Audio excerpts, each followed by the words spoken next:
It's an owl. It's an owl. Owl Knight. It's an owl Look fighter. at this. He has an adorable little feather. He's so cute. I like the plume. Yeah. He's so cute. It's like his dad's like feather that he's attached. Yeah. It's so cute. Yeah, I like how he's puffing out his chest through his armor. And we are live. Oh my god! Hello. Owl fighters. Yay. Yay. Today on Owl D&D fighters. Royale, Oh god. who dies first? I suicide because You know what you're going into. Yeah. Easy way out. Everyone kill Halldamir's character before he gains power. He becomes unstoppable to us all. You just need to clip a few wires, that's all. There are no wires in me. How do you know? We can't see. You better can rip actually you see the apart to take a muscle. look. Oh god. Oh, please no. Horrific. Well, the muscle is wood, but actually no, you won't be able to see it We because just need it's to covered wait. in metal. Eventually, everything decays. He'll No, die at some point. it is actually like raw, glistening muscle underneath there because he's like a pain engine. You know, he's Yeah, run you by open it and it's screaming like, oh god, corpses. what? Yeah, What? it's like, oh no, it's just tortured souls and murder in here. The man there screaming, just save me! End it, please! I just can't. Oh, my life. Yep. That's why he's welded into the armor. Because, I mean, why would you want to see So that? glad I come to you guys every week for this daily horror. so the pain doesn't escape. Yes. Welcome to our newest D&D game. It's about body horror and Yeah. horrific torture sequences. Never has my nightmares been so vivid since I met you Can we guys. go back to fighter owls, please? Yeah, sure. So Jake has an idea for a human centipede. Yes. See, I make 3 characters, but it's balanced because they're connected mouth to ass. Wow. It only accounts if they have one mouth and one ass. The barkeep will look at it and be like, Well, it's the that's how we treat it fifth one mechanically. this week. It's like, I mean, I haven't decided on my master's project yet. So. yeah, there you go. You'll never if decide you on your all master want plan. to participate, Sure. Human Centipede 4. I'm busy. I mean, you never Sorry. really decide, even when you're finished. I think I've got work project. Forever. Ooh. Forever. Just as long as we have enough bodies. Until the experiment is over, consider me busy. yeah, I'm busy. It's fine. Manakai's got the science, I have the engineering, we can make something work. Oh god. Okay, I'll be back in 2 minutes and then we'll start. Okey-doke.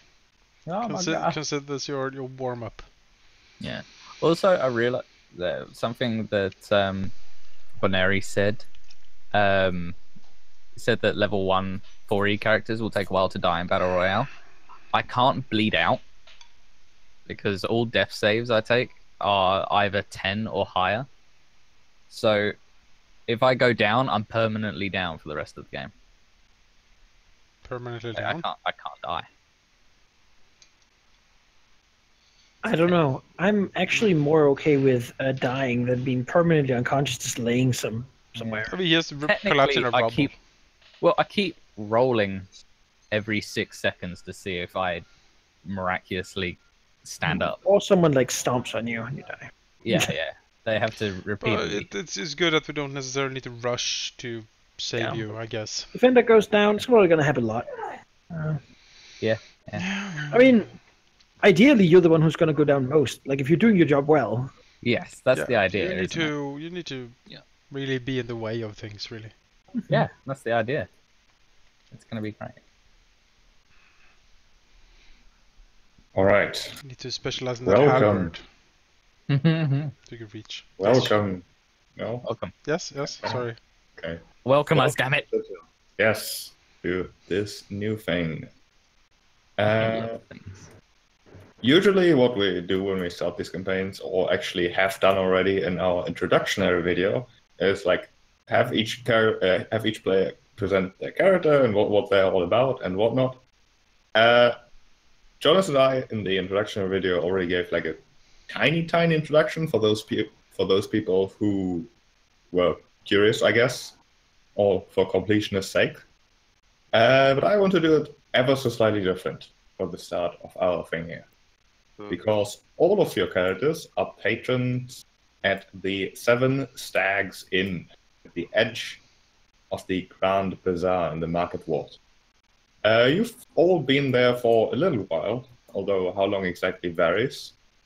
And while I'm not sure if your characters know each other already, you would have at least interacted with each other in the actual inn, by the nature of the common room basically being absolutely tiny. And since that's where you get food, you've probably sat at least adjacent, at least sort of in reach of each other.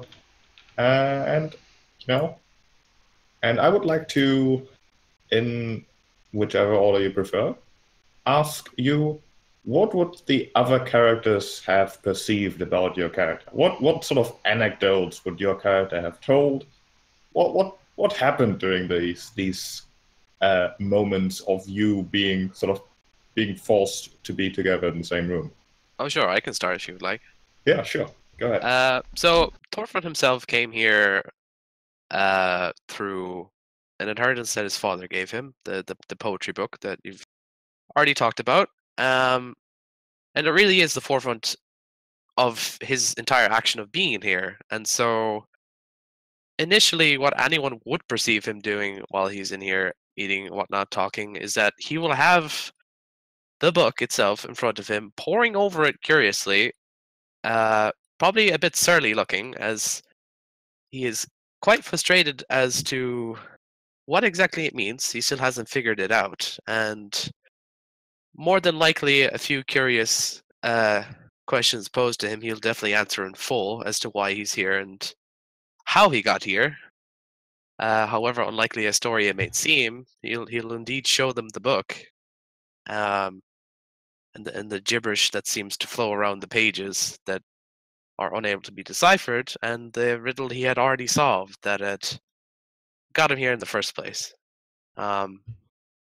So most of his conversations really stem from that single motive on his part.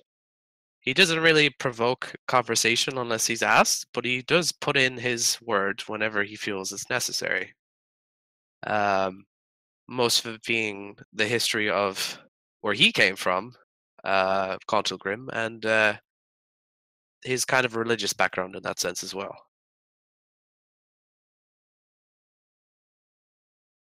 So during the evenings, you can see Thorfin with his book. Just does he make wild guesses what the book really is? Does he introduce the others to its mysteries and ask them for opinions, or do you just see him sort of investigating? No, I think it's like a, how do I explain it? Like the introducing someone to a grand conspiracy that may or may not be true. In a sense, it's like a grand, this is a mystery, and we must all solve it together because I can't solve it by myself. In that way, okay. Because he knows that if he doesn't know it, someone else might, and he has no shame in asking others for help.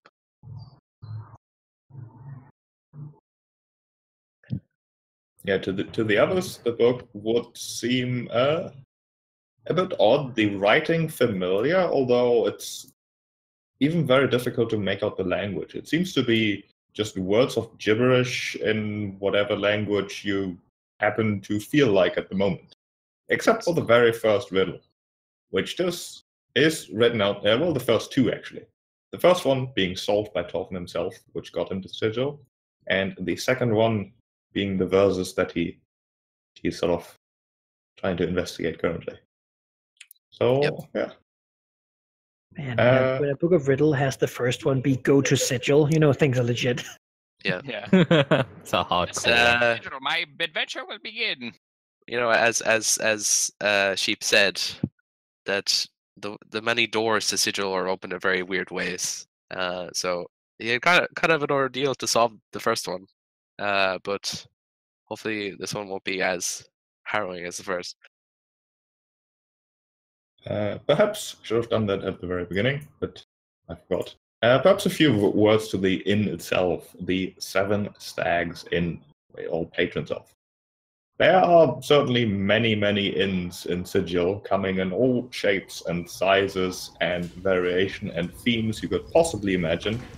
But very few manage to offer a true feeling of home and, most importantly, safety. Most of them you can sort of see there. They're mass establishments positioned in strategic places where people either pop up regularly or tend to, well, be in the look for an inn. With tons and tons of more or less dirty rooms, just a mass, almost factory-like environment, really. With some exceptions, the 7 stacks in being one of them. It is not in a strategic position. It is in a sort of, not exactly an alley, but it's very, very hard to find. You sort of just either have to have very detailed descriptions of turn right here and then go the second left behind the boxes that are behind the butcher's shop, or you just sort of stumble upon it. Once you're next to it, you can certainly see that it's an inn. There's like a sign out front, the doors open, all those things. Granted, the tiny, rather rustic, half-timber building doesn't offer the range of comforts other places might have. You can imagine what those comforts might be, and whatever you are currently imagining, there's an inn that offers exactly that in Sigil. But this one does have a very defining feature, which is its owner, a human by the name of Frederick Wallace. Anyone who knows him would describe him with pretty much exactly 2 words. He cares.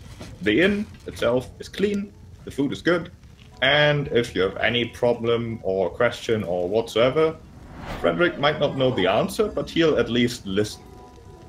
His prices are strangely excellent, really. It's almost as if there's strings attached somewhere, but you all have stayed here long enough that you just get the feeling he likes running an inn. He doesn't care about the money one bit.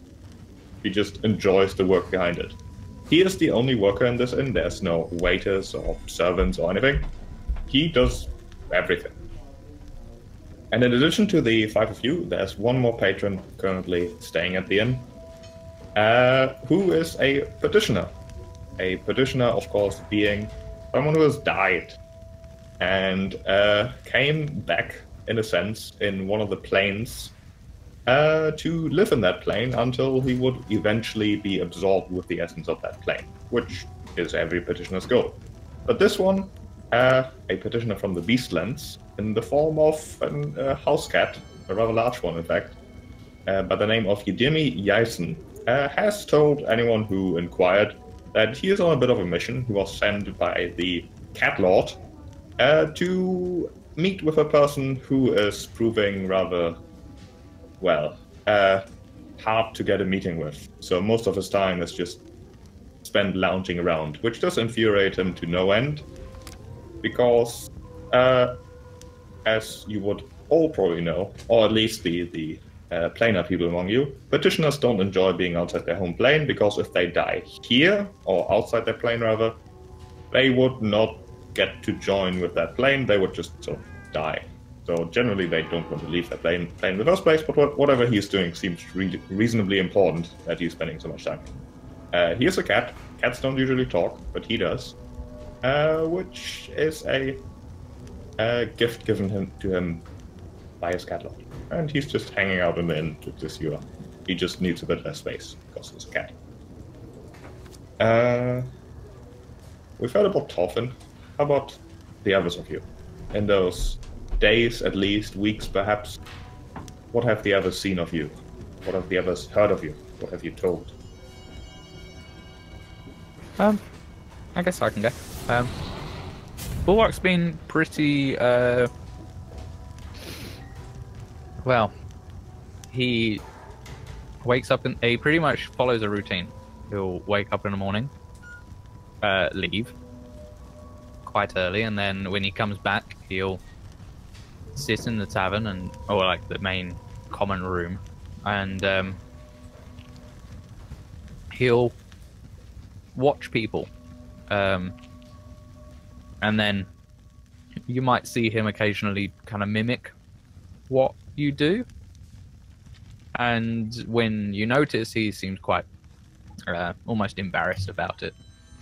But it's normal stuff like how you place down your mug, or like how you raise your arm to drink.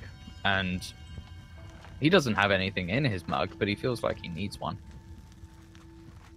But most of the time he just sits there watching and talking to whoever wants to talk to him. He doesn't really go to people.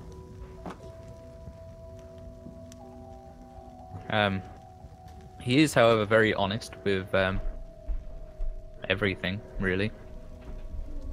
He doesn't see the point in lying to anybody or not telling people anything. So anyone who's asked would know that he was kidnapped by a Rakshasa and taken to its zoo, and it was a weirdly short stint there where he just showed up in the Grand Bazaar, and he eventually found this place, and well, the owner's nice, so he's sort of just trying to find a way, something to do now. He's not sure what, but someone will figure it out.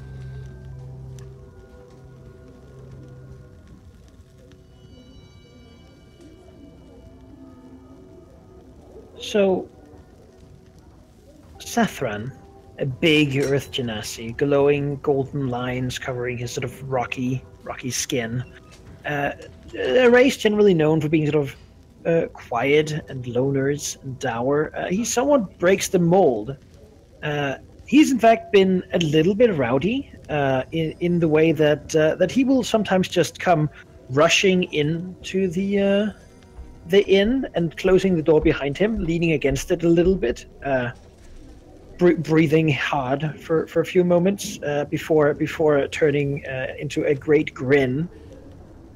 Clearly very pleased with himself for whatever he's done. From the look of him, though, it's not too hard to guess at, for he bears the mark of the Doom Guard, one of the factions of Sigil. He generally spends his days going around the bazaar, trying to make as much trouble for the local guard as possible. The Harmonium, the Usurper Guard, not people who really deserve to be respected, according to him and his sect.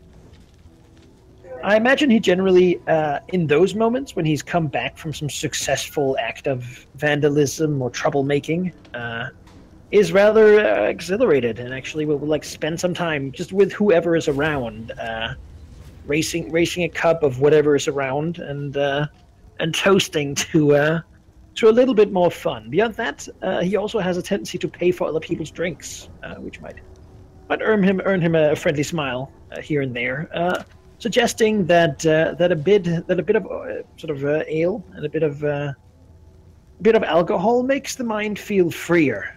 And that certainly is something that should be shared amongst all beings.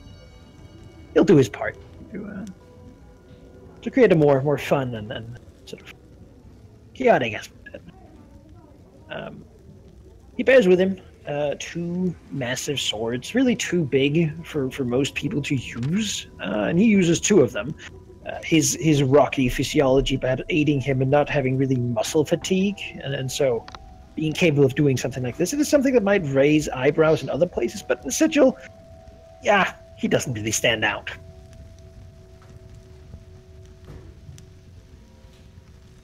Most of his time, I imagine he would also be doing these things in close relation to Reus.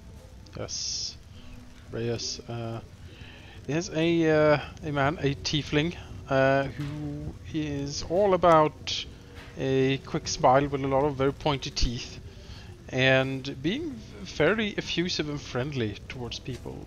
He seems to enjoy company. He talks with all manner of I can't speak either. Strange guests that frequent the inn. He certainly has a sort of devil-may-care approach to things. Seems to be kind of like a daredevil, but at the same time he's also on his guard. Sometimes he, maybe lost in thought, he sort of just looks out into the streets, seemingly looking for something or someone, or like being on guard. He smokes a pipe, and he also has a silver or perhaps platinum coin that he plays with a lot, sort of rolling it between his fingers, jostling it and flipping it and stuff like that. Yeah, he's generally a pretty friendly dude. He also disappears out into the night from time to time, and he also has like a badge. I don't know if they have badges, but he does belong to the Doomguard as well, although he does not perhaps bear it as visible as Zathran does. Maybe he has it, you know, cop style under one of his like flaps on his coat, so he can just show it if someone is interested. Otherwise, it's hidden. He is a guy that is, yeah, on his guard, but still very friendly. It is clear that he's looking for something or looking out for something that hasn't really come along yet.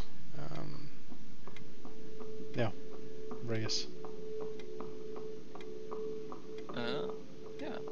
And then we have Garel-Kai, who is also a genasi like Zathran, but of a different sort. Obviously, genasi are made of, you know, various, or they master different elemental forms, and to all onlookers, Garel-Kai looks to be of wind. He, you know, he's personality-wise, he's like cool, calm, collected. He goes with the flow type stuff, but underneath that exterior, he seems to kind of be charged with tension, like static electricity almost, like he could snap forth as thunder, you know. But he'll not keep it a secret why he's here. He is looking for a dragon. A dragon whose name I forgot already, even though I wrote it. Hang on, I have Sorry, it. don't think to remember. Yeah, I'm looking. It's somewhere here. Dragons are When big. you write your backstory on a notepad, it's hard to Parse it, yeah. Xanar is her name. I'll spell it. Like so, a bronze dragon, and that's the only information he knows about her. Is her name and her type or her color. And he's just basically kind of, he'll tell you, yeah, I lived in a village on Arborea, it's like the Plane of Elves or whatever. I lived with other wind souls, and then found out about this dragon, and I was like, well, I want to find out about this dragon more. And I can see Sigil way off in the sky there in the distance, so I'll go there, because that seems like the place to be. And so, yeah, he came here, and now he just wants to find this fucking dragon. That's pretty much his whole life story. Or at least that he'll tell you. So, yeah, he seems very calm with, like, an underlying tension, and he wants to find this dragon.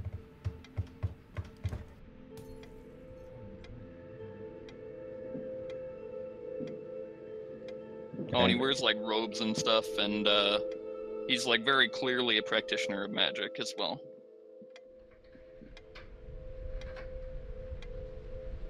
But other than that, kind of an enigma. Wow. Okay.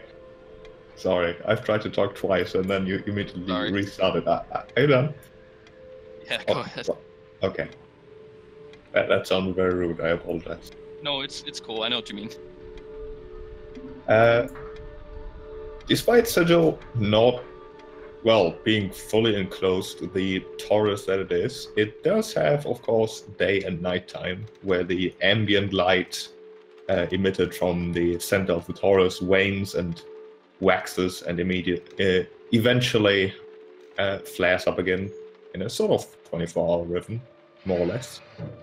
It is coming to what would be considered dawn, the evening, as it were, where people go home, have an eat, as people do in other places too. Sigil might be weird, but there are some things that are just sort of the same, just with more weird added to it. It is during one of those evenings where you're probably just either coming back from whatever you were doing before, or maybe you haven't left that day. It's food time, either way. A time where Frederick goes to the back. You hear the stomping of him, presumably going into a cellar of some kind, and coming back with a handful of differently sized sausages and other meat stuffs that he prepares into a meat soup, which is pretty much the only meal he offers he does apologize. Getting things in Sigil is rather expensive sometimes, especially things like vegetables and such. But it's still good food. Got everything you need. A little bit into this dinner time, however, the door having been closed, it started raining outside, bit of a cold air coming in. The door suddenly is flung open as a female tiefling, a bit drenched from the rain outside, stumbles inside. She looks like so. Sort of catching the door as it rebounds off the wall from her forceful opening, throwing an apologetic wave over to the barkeep, the innkeep even, and even to you, as she sees you were doing your thing there. As she gently closes the door and slowly moves over to talk with Frederick. From wherever you're sitting, you can sort of make out the conversation as she's pretty much saying, I would like a room, please, very quickly. Frederick grunts slightly and says, sorry, we're all out. All the rooms taken. You can see those gentlemen over there. Small inn, I'm afraid. She answers, well, honestly, a closet would do, or basement, attic, underside of a table, back of that bar, perhaps. She sort of knocks on the wood. Frederick's frown deepening as he leans in and says, who's chasing you, laddie? The tiefling, mirroring the frown, has a bunch of hardheads, perhaps? Not sure how many of them spotted me, but they are certainly on the lookout. So, any place? Frederick frowns for a couple seconds before gesturing to the door behind him, leading to the kitchen, which she happily follows. Both of them disappear for a moment. It doesn't take long. In fact, a couple seconds perhaps, that the door to the inn once again opens. This time a burly-looking group entering. From the looks of it, well, I'll just show the tokens, really.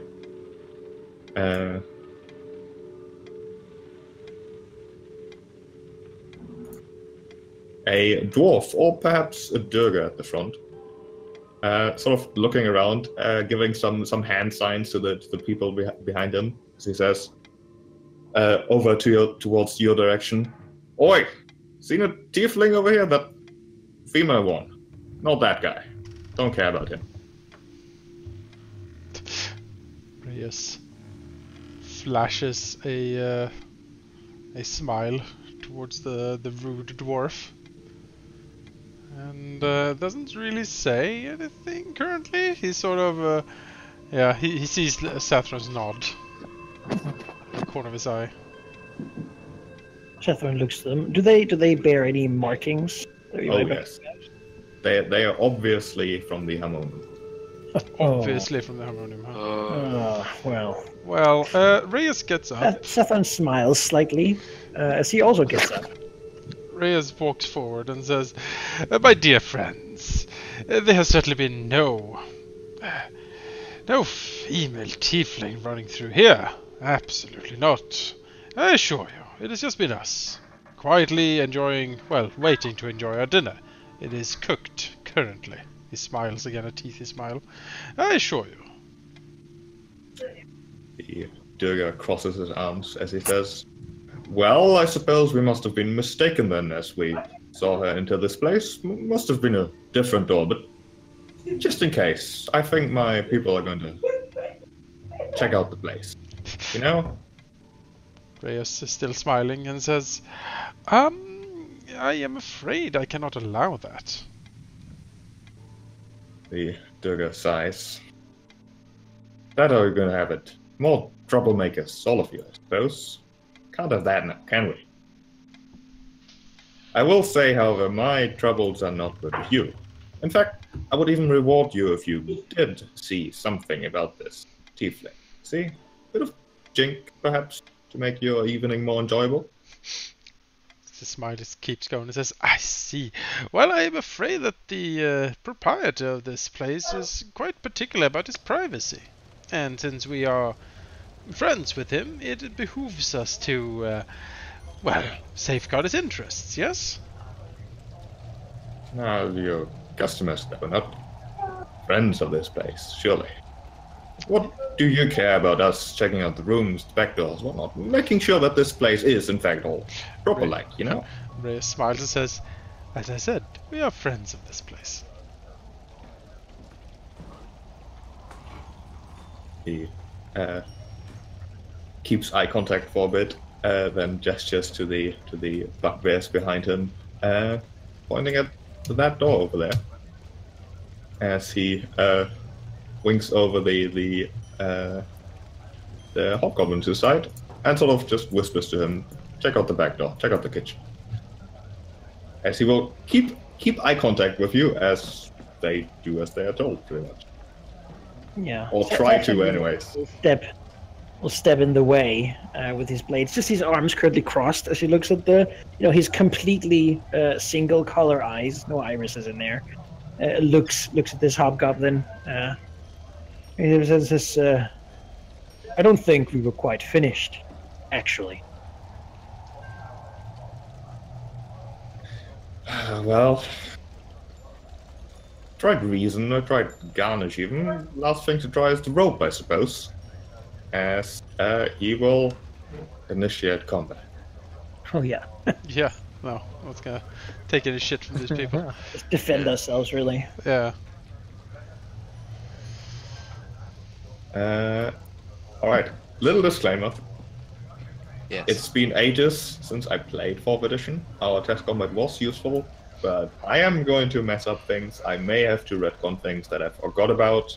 Those things, you know the gist. 4th edition is a difficult edition for me to learn, or at least that has been my experience. So don't be mad about me if I forget something and then say, "Oh, wait a second, that isn't how it happened." How dare No. you? How dare you? It's fine. 4th edition is We're all certainly learning here. complicated. Yeah. Yeah, it's fine.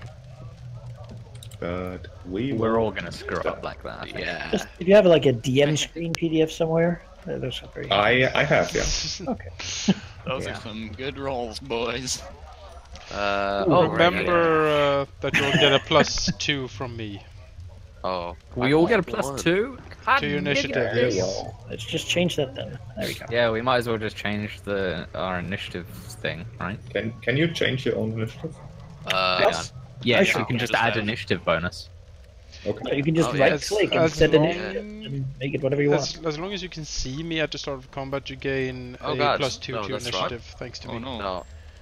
I did a silly thing. I thought You right click on the initiative, you right click your initiative and hit set Oh. initiative. Okay. Yours will be 3 because you rolled a 1. Yeah. Thanks. You're welcome. Is there a way to Yeah. reset it so you know? Oh, there you go. Sheep can. Yeah. I can do it. Thanks, sheet. Sorry. Alright. This bugbear over here in the back will go first. If you would reveal them so we can see where they are initiative. Apologies. Can. There you go. Oh, one They rolled reasonably well. You're like the wind, and yet he's faster than you. Yeah, well. You're still drinking. Yeah, I am. I'm not. This is none of my fucking business.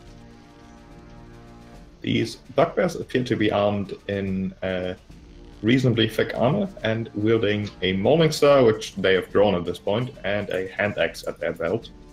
This guy will move forward and smack the defiant Reus across the head. Oh no, you don't. And because there's no ally adjacent to Reus, he gets a +4. Smacks him. Yeah, Oh boy, that's almost a good kills one. me. Oh, good 20 God. damage. Almost kills me in what? one hit. Alright. What Plan. This is going to be a very interesting first session. the? Jesus. I guess you That- stand there, well- and this bugbear just walks over and fucking backhand you with a Morning Star. Yeah, it's straight in my face, I guess. I'm like almost destroyed. I thought we were still talking here. All right, well that's it. Now we're. Yeah, see, Garel-Kai was happy to just sit here and drink, but that Yeah, was not after clearly that. excessive use of force. I gotta step in sometime, right? He rolled max damage. That is. I would that hope is so. obscene. That's not okay. I would hope he rolled max damage. Let me just double check the map. But it looks like he rolled Seems max a lot of damage for a level 1 creature, I'm not sure. So much damage. Might be brute. They could do a ton of damage. Someone's gonna be touched with a lay on hands. If it works.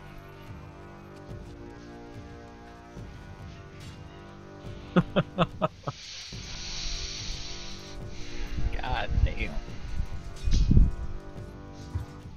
Oh, also I'm using the wrong macro. Let me... There we go.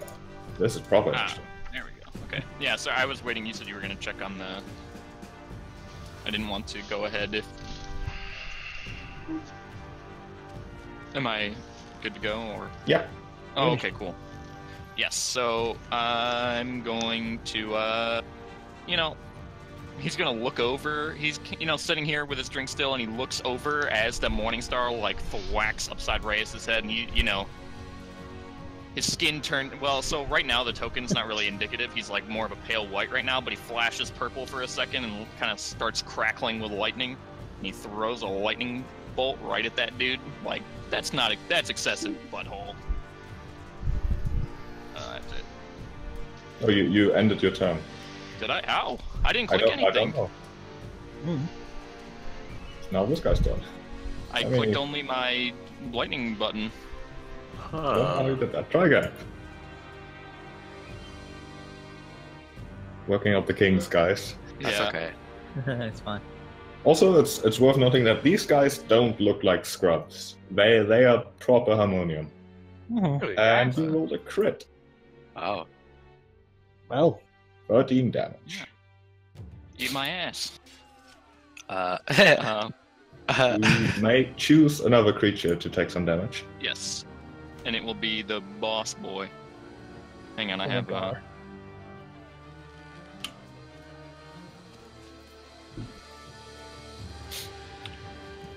Critical. Yeah, I think things with no attack roll always say that, right? Probably. I don't know. I think so. Seems about right. I'm just gonna stay sitting on my seat the whole time.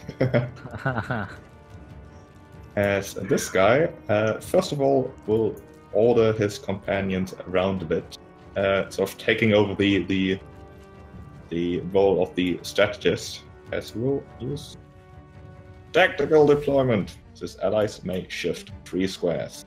This guy will shift. Well, that's not right. It's always 1, isn't it? 1, 2, 3. He will shift here and face Zathran.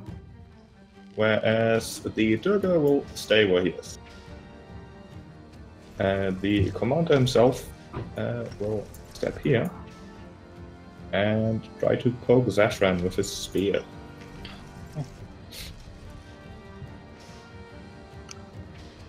Which he does. oh god. I'm the clock. The clock means that that the Hobgoblin's allies have an easier time hitting you currently. You are a clock. This Yeah. guy will try to smack Zathran. See if God I damn, these rolled guys are. Oof. It's the max initiative. damage again. Yeah. There we go. Oh god. Oh. Oh Yeah. gosh. Oh, Why are Right. these guys so strong? oh. Do we have to blow everything on this? Like what? Christ. It's Stop not one of dying. those times when we're meant to lose. I suppose. Reus. You're never meant to lose. Okay. no. It was a beautiful friendship, but we die here. Oh god. Oh, the spear, the morning star. You know, Tell me about it just. I decided it took me too long to prepare anything, so I figured one encounter campaign. No, yeah, it's working. Yeah. Very nice map for this. Yeah, it's definitely going to be Yeah. one encounter this This- campaign. It just It's the continues. first wave. Fun campaign. No, let's see what you You can know, do. good time. Use your powers. Oh, I'll use them. Well, I mean, I need to heal. Yeah, heal away. I'll inspire myself. Oh. There's still an attack power for some reason. You want me to fix it for you? Well, what's the power? Inspiring word. Oh, I just read That's fine. this thing I have, where when I Yeah. roll a 20, I can like push the target one square. I could get that guy off of you. Okay. Probably too late, but I can. That'd be Yeah, nice. it says that when I roll a natural 20 on an attack roll for an arcane power, wind surges around me and the enemy. I can push the target one square and then fly a number of squares equal to 1 It's your plus my dex class modifier. ability. Yeah. If you still want to do that, that's fine by me. We're all new to the system, so Yeah, I would like to push the bugbear back 1 toward the leader, away from. Yeah, he is pushed. and then I'll fly to this seat over here and sit.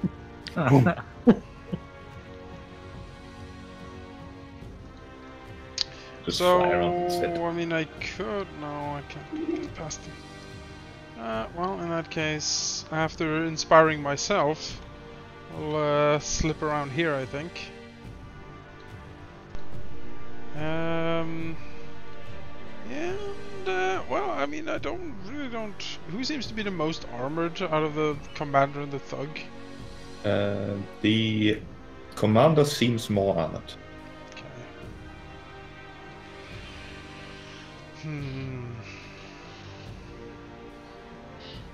Yeah, I think the thug needs to. We need to get rid of the thug here. I can They're dangerous. temporarily get rid of them. So do this. We should see. Oh, actually, just as a side sheep, do we have an action point right now, or is it after? Yes, you Oh, yes, start with okay. one. Okay, good. Oh yeah! And I miss. Yeah, that is unfortunately less. If you're done, you can click the big yellow end turn button.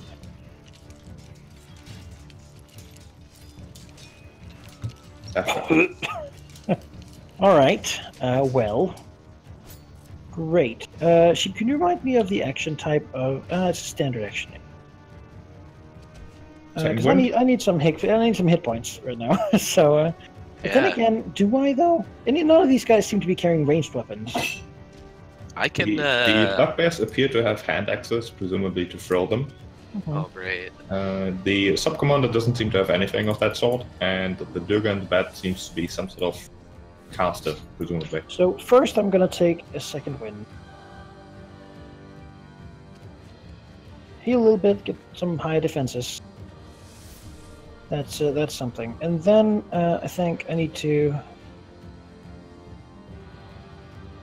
Then I need to get out of here a little bit because I am not currently in really a great spot for tanking these guys. Then again, I don't really want to leave Reus, and as long as we stand next to each other, these bugbears apparently are not as strong against us. I can use my minor action to apply my quarry. Yes. To this bugbear here. At least getting into my stance and such. And then I'll spend an action point. But Jonas, you have a thing for action points, right? +2 to your hit. Yes. Right? You get a +2 to your attack rolls. If you Right, would use I an action will- point within view of me. I will use the two-fanged strike then. Whoa. Actually, I should just... Sorry, what was that action point thing with you? If you see me, if you can draw line of sight to my character when you use an action point, you get a +2 to your attack. Oh, okay, cool. Let's try to end this guy. I'm going to use the Jaws of the Wolf, my daily power. Alright. End him. To attack each target 2 times. Daily power. Oof. Yes. This should all be... Oh, I have to add 2 to... Ooh. Go. Yeah, 2 hits. Yeah. So smack him twice. Nice. Basically swinging one blade in first, like cutting into him, then swinging in the other one, slicing into him as well. That leaves me with a move action, which I really should have used already to do another thing. You can still do that. It's fine for me. Yeah, but the benefit of it would have been better if I had waited, or I had done it before. But you know what? I'll try to use my power of Earth Shock. which is basically me stomping in the ground, and then the earth shakes under one target, which will be this Hobgoblin Sub-Commander here, because I want him to be prone. Well, I missed. Alright, that's it. Bulwark. Alright, we'll come straight down here.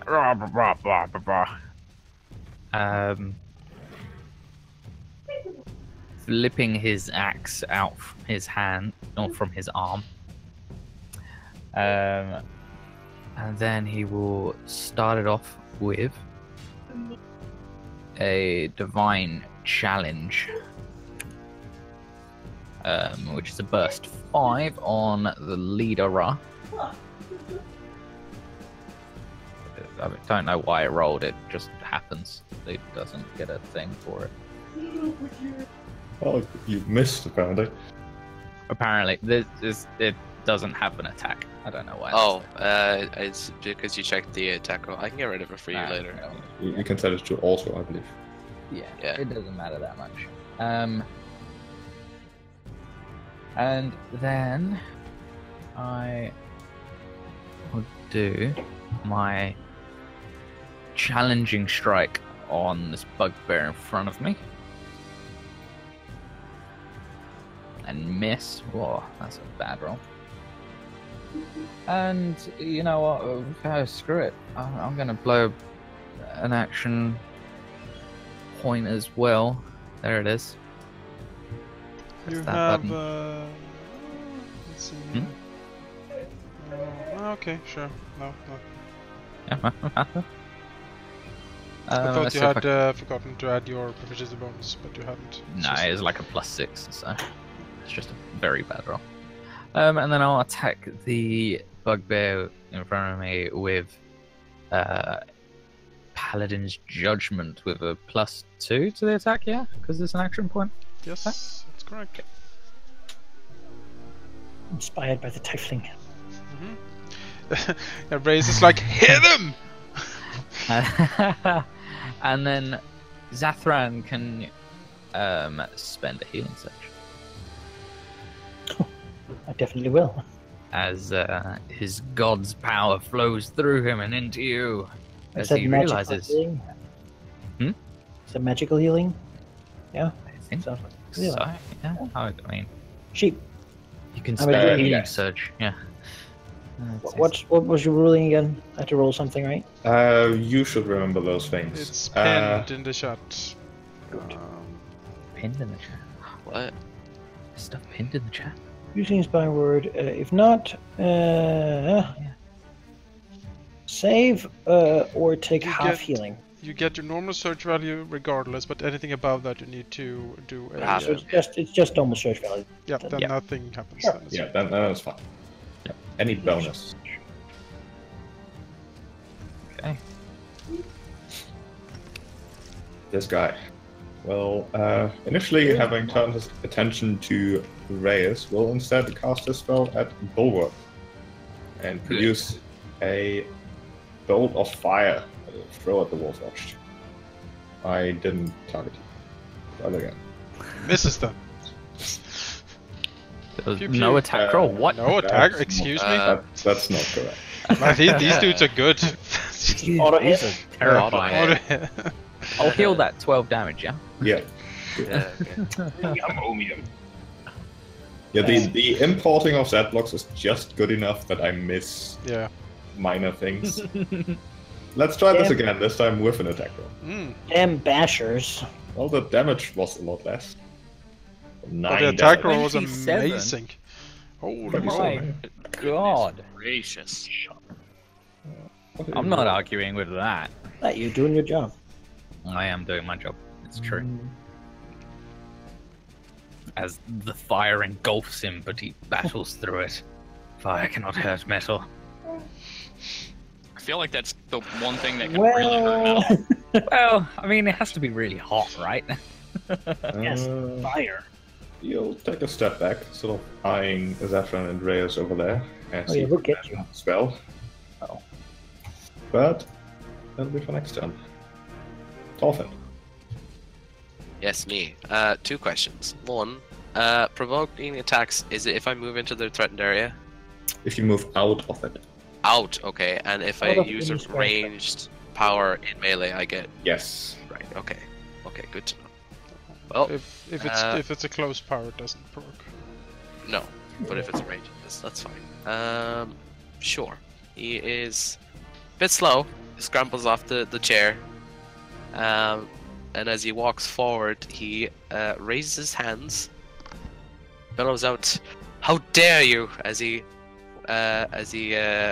casts Maledictor's Doom on everyone, because it is close plus 5, so it hits every enemy here. Which will give... Is it control or shift to select multiple targets? Shift. Okay.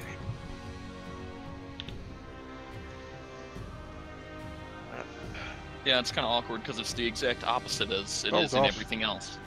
So Everyone they take got minus hit. 1 to Oh. attack rolls and saving throws. Until the end of my next turn, and then he will grab his staff, and with each slam of the staff into the ground, thunder will burst right beside these guys, assaulting them. So I'm gonna hit the bugbear, 2 bugbears, and the commander here. Hopefully hits at least. Attack. Missed. 2 misses and 1 hit. 1 hit. Okay. And the target is dazed until the end of my next turn, and then I will means they can only take 1 action. Yeah. And then I'm going to action surge. I can't really use my daily because I'm going to hit Bulwark. So I will just get the extra 2 hits to hopefully... Oh no, that hits everyone as well. No, I'll save it. I'll save it. It's fine. That he'll sit there after the rampage is finished. Alright.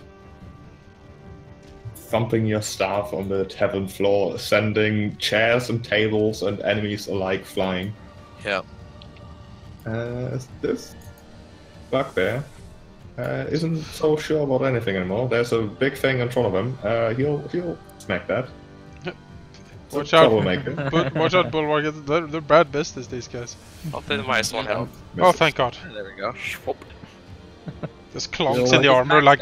20. I could. They manage. are. He'll shift over here to sort of Reus' try to face stand was much back to softer. back to his buddy. And that'll do that.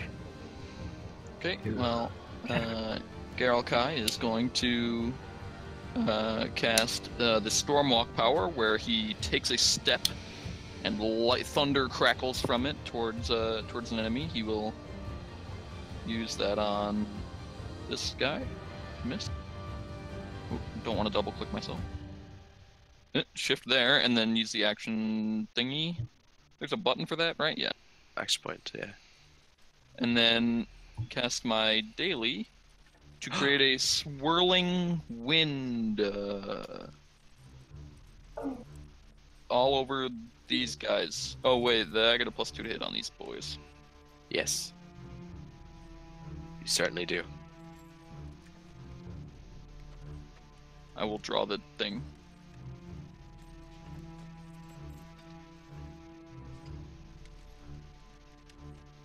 Yes.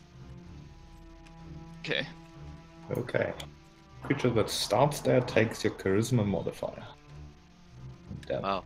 As a move action, you can move the zone 3 squares. That's a lot of squares. Yep. Alright, It is if my you're daily. done- if you're done, Oh you yeah, can I take have the to... end turn then. This guy's turn. Well, he's dazed. He would like to command his troops to move out of this place, but he can't. Well, he could. He also takes damage, right? Can they hear him though? He Because it's does deafening that. wind. Wow. That's a fair point, yeah. He's No. not gonna try.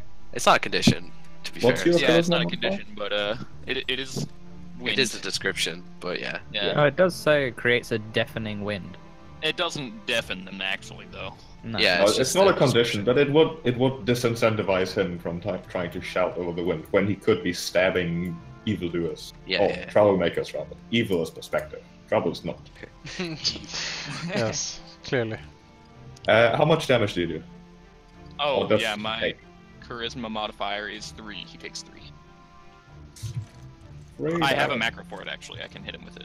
Oh, I too late. Okay. As this hobgoblin will, he'll do what he's told and stab Reus. Or attempt to, and misses terribly. No. Winds Plus are This guy, buffeting him. And this Cannot guy seize. will take 3 damage. You can do your I just- macro. Yeah. You did. Okay. Who will continue attacking Zathran? Trying to knock him out. I like how that says no action. And misses. Too scared on my vow to do anything. Reus. Alright, well, Reus and Zathran has fought side by side against these creatures before. He knows we know them. We know these these pathetic beings. And so Reus, he moves in. He does the jab and the feint, and will allow Zathran to get a hit in on the bugbear using Commander Strike. Alright, any modifiers to it? Not to hit, but you get a +3 to damage. Okay. I attack him once, and I'm just in the base. Nice. Well, sadly a bit Pretty low on the bad damage, but But, yeah. Still not dead though. That's unfortunate. Yeah. How we're doing here? I'll just kill him my turn. Yeah. He will also inspire. No, he'll hold the inspiring word one more turn. That seems. Seems wise currently. It's manageable. He only has. We can do it. We can do it. Sadly though, I need to be next to Zathran here to stop the bugbear from getting his bonus, so I can't really move. Yeah. So I'll hang here for now. Alright, Zathran. Alright, well, let's see if we can kill his bugbear. I will use a twin strike. There. And I will just do that. Come on. 40 meters. Yeah, as just blade comes down, cuts into bugbear, and then basically the other one comes and just slits his throat after he tried to parry the first blow, cutting through his shield. He doesn't have a shield, his bracer. Finishing off as he looks to the other one. So do you kill him or do you knock him out? I knock him out. These Okay. are Harmonium people. We're Zathran's not here to start a faction war. He's here to kick their ass and humiliate them, and then kick them on the street. Okay. You can bleed them a little bit, fine, but I mean, we won't go out of our way to save their lives necessarily, but we don't need to kill them either. then Aww. as a minor action, I will redirect my quarry. So what does your quarry do? Does it give you extra When damage? I attack him, once per turn, I get 1d8 extra damage. Oh, that's very nice. A ranger thing. Well, 1d6 actually. Later, it'll be Ooh. and then I. Bulwark. Okay, I am going to attack the bugbear in front of me. Do rather mediocre damage, but he's marked. And he will shift this way. Into the zone of deafening Oh, no, wind. this way. Sorry, Only if you start your turn there. If you kill him, I can move it. it's true. If you but I'm not- stay there though, I can actually because I'd hit you with my blast if you stepped in there. Yeah, no, I'm not going to. Yeah. That is where I will Yeah, that's where I'll go. It's a perfect setup. Me. As the Durga will, he will not stomp the staff he's wearing, because he is in fact wielding a warhammer that he points towards the general direction of your group in general, really. Oh. Incanting some words and summoning forth a burst of pretty much glowing molten rock to bombard the area. Oh no. As he will put it right here. That didn't do anything because I put it on the back. And again. There we go. Over there. Nice and colored. Well, that changes my plans a bit, but that's okay. What a dick. I know. And Reus would recognize that this isn't just, molten rock. That's sort of like the brimstone that the devils and generally really enjoy a lot. Oh gosh. Seems his powers sort of come from that direction, as he will attack all of you. That is not correct. He does in fact have to do attack rolls. Let me try that again. Alright, I guess I'll heal myself. Yeah, you can undo those things. I don't know if you can undo the condition. Reus just didn't take the damage though. Just whatever. I will be manage conditions. I have a fire resist. I don't know that I can undo it now. Okay, well, I'm just going to attack again, and if any of you doesn't get hit, I'll undo it for that person. Otherwise, it's sort of... Double prone. There you go. He misses Zathran and Reus with his attack, but does hit Garel-Kai. So the two of you are not, Damn it. in fact, prone.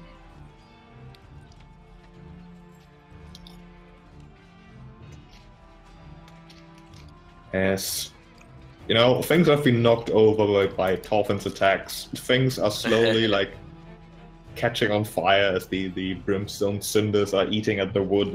It looks like a lot of chaos, which coincides with Frederick coming back from the back room, sort of a big pot in his hand, presumably containing the soup he was going to serve you, as he just straight up drops it and shouts across the entire inn, "What by the seven hells is going on here? What are you people doing? Get the hell out of my place!" As the Durga shouts back, "You're harboring fugitives, and we cannot let that stand. You will give us the person, and we will leave." Reus flashes a smile towards Frederick and says, we just take it out the trash, don't worry. He responds, Yeah, "Oh, please first. do." As it's Thorfin's turn. Oh, it's time to bring out the big guns. Alright, We have the blessing of the proprietor. walk here. Let's see. You will cast Visions of Blood, which is a blast, so I don't get attacked, right? Blasts are fine to not get... Is it a close blast? It is close blast 3, yes. Then Yes, if it says close, it's fine. Why am I? Oh dear. Alright. This hits every creature first, which will be Thug here and the Hobgoblin. Yes, okay. So, Bugbear takes a If it's minus close 1. blast 3, you can also hit Korga, How? because he's 3 squares away. No, you have to aim it, right? I was using the template. If it's a close blast, Oh, you're bla- fine. Yeah. No, sorry. it's not a Yeah, I'm sorry, I was thinking not a that. burst. Yeah. And then he will spend an action point. Cast his daily silent dip, where you can see him start to speak, but you don't hear anything, and then suddenly, just like this maelstrom of thunder comes crashing down upon the bugbear and the sub-commander, and also Thorfin himself. So Let's see. +2, right, Jonas? Yep. Okay. +2. Yes, a +2 to hit. So, missed the bugbear, but the hobgoblin commander is stunned until he saves from it, and the bugbear is dazed, and so is Thorfin. It's just absolute destruction. And yeah, Just you see his lips move, and like just blood out of the ears of the hobgoblin, like. Yeah.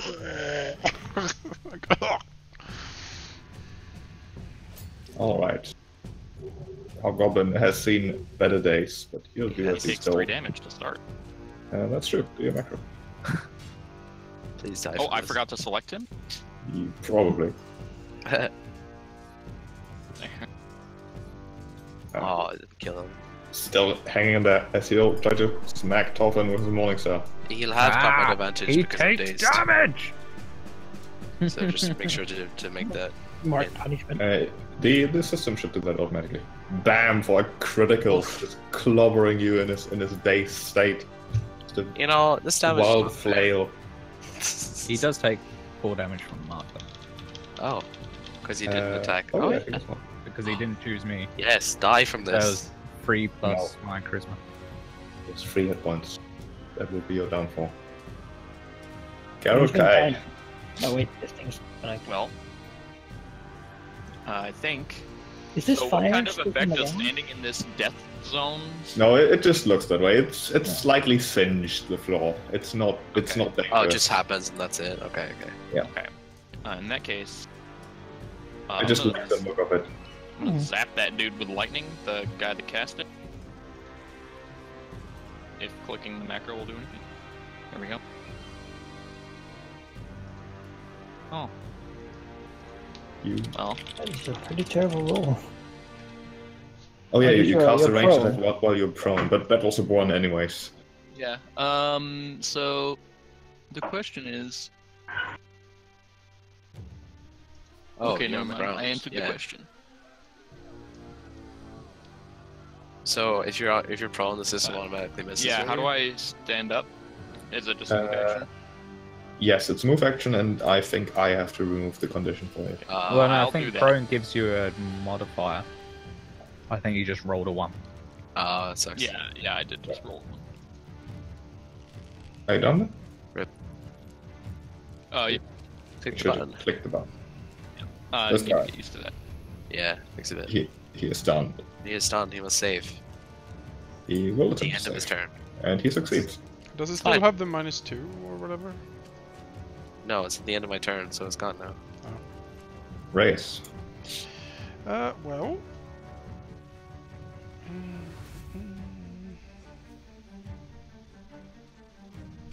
Let's see here. And that storm would hurt us if we step into it. If you start Should your start turn, the turn. you'll take 3 damage. But I can also move it on my turn and I go before you. Yes. Well, Rez will move here, and then he will activate Wolfpack Tactics on the like striking the sub-commander, distracting him enough for Zathran to slip in behind him. Alright, mechanically, anything? You can slide 1 square. Wait, I'll take damage though. No, You No, because I'll move it Oh. on my turn. I go before you. no, you don't. Oh, you don't. Oh, you you go don't. next. Oh, never mind then. Sorry. Oh yeah, he does. Damn, I thought you were. Can Damn, you- I don't pay attention to Can you initiative. shift 1 further down? No? No, I can only shift 1 square slightly. I can shift myself, I guess. I'm an ally of myself, I suppose. It says Um, adjacent no. to you. Or You're Yeah, not yeah. an ally of yourself. Alright. Then, Well, yeah, think we had that it's discussion one last ally adjacent to you, so it wouldn't have affected Well, him anyway. okay. Then if you would please just heal him 4 damage, and I'll use the command strike instead. Okay. This one's great, but there's lightning storms there. Yeah, the silly sorcerer has mucked everything up for us. There you Oh, go. good You thing, can yes. give him basic attack instead. The silly sorcerer is going to save me That- from this. that I bugbear can on his do. turn. Oh shit. Oops. Oh, that was not the there button. goes the initiative. Oh, well, I guess we're done. I didn't mean to do that. That was not the right button. I'll still do my basic attack, because that doesn't change. You remember? Sort of new. Let's see. It was like sort of like this. Thorfin was I was at the three. Thorfin was at the I was bottom. three. That Garel-Kai There you go, was much better. second. I think it was like this. Yeah. Close but- enough. Close enough. Yeah, I think that's it. Yeah. 13 damage. And then he will shout a word of inspiration over to Thorfin. Be like, hey, thanks for the help! Keep up the good work, alright? And then like flash him a daring and charming smile. To He's inspire in him. Awesome. daze right now, but I'm sure he appreciates it. So what do I get from this healing surge? Oh, A healing surge plus a d6 plus 2. Plus a d6 plus 2? Yeah. Okay. That's a lot. Thank you. Oof. it's turn. And I was then gonna second win, but not anymore. I'm just gonna kill this guy. we can do that too. Then I will action search. Will I though? No. You might as well save it for the guy, No, right? we don't need it. We don't need it currently. Not yet. You want to kill that Horgar, or at least beat up that guy Horgar. He's gonna come back. I'll shift to over here with my move then. Just normal. Okay, go. Okay, Zathran. Yep, I'll try to take down this guy with Twin Strike. Yeah. Oh, love the Twin Strike. Alright. Good old. If you move in there now first, you could flank. Oh, That's true. for some reason, I guess I missed A bit late though. Now we can move in now. Oh. But he's already it. done It's the too late, attack. I suppose. It's alright. You can move after. It doesn't matter Yeah, after. it also for some reason it forgot. Our initiative died. It forgot my quarry. So I'll just Wait, try I this thought again. flanking works not from where you are. Anyway, right? No. You don't have to be No. directly back to You have back. to You be just exact- On medium creatures, you do have to be directly across. I will shift over here though, because then I think his the bad guy's spells won't work as well, and it still lets me with one shift flank. Yep. I'll go here. Okay, Bulwark. There's still this dude here. You know, he's very. You could kill him, I'd say. Probably. Let's try. I shall piercing smite him. Yeah. I miss. Rolled a 3. That's unfortunate, but I will. He'll probably die on his my turn. He seems As to have a long as I lot go. of health. Could be. Right. If you're done, click the button. But I will.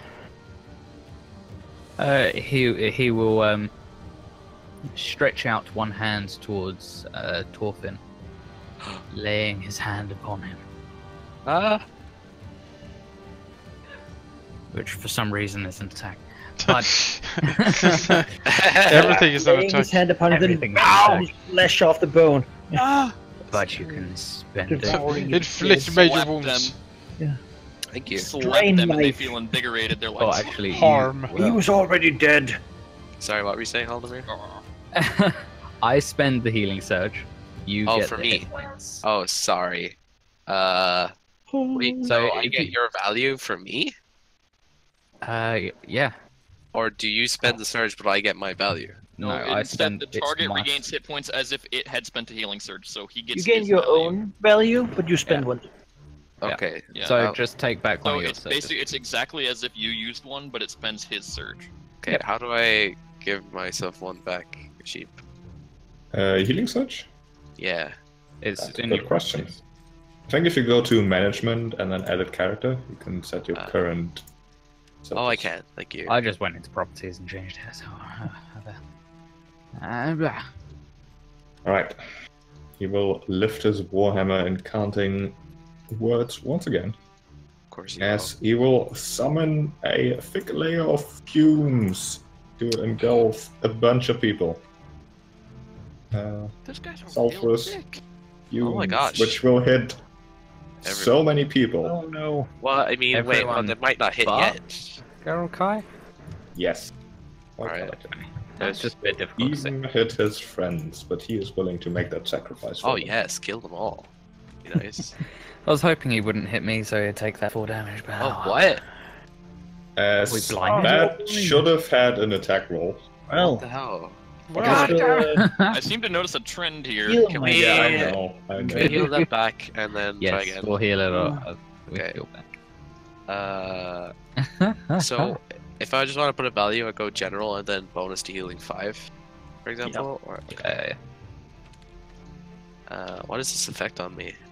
Poison. Blind, I think. Something like that. Blinded. She I will remove remove that. it for you. Yes. Oh, I removed You it, just take care of the hit points. Okay. Blind. Gone. All his buddies I will unblind. Two. I was gonna say, I'm rude. Automatic blind would be pretty good though. Not for us. It seems everything's automatic. Oh, With these attack rolls, everyone just is amazing. Alright, he will try again. Okay. With attack rolls this time. Yeah. With attack rolls, maybe. Let's find out. Hopefully. He still has combat advantage against Oh. me, and still Still missed. got me. It still got me. He That was much uh, better. Oh wow. knocked out one 27. of his buddies. God. But he did a blind bulwark, which is good enough for him because as his move action, he's gonna run away. Yeah. Is there a save, like a save end for this effect? It is until the end of his next turn. Son of a bitch. Oh, I had things for ongoing stuff and saves, and god damn it. I mean, he's run away, so.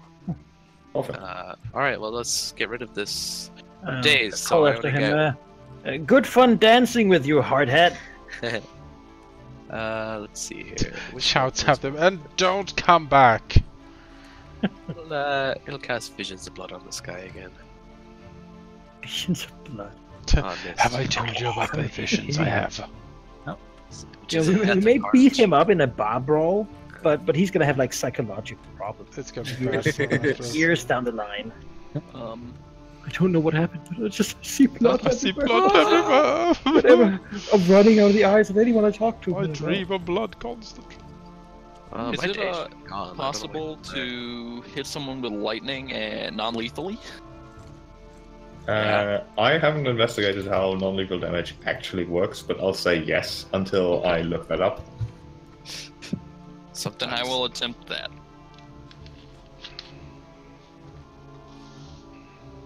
Down he goes. I will taser him.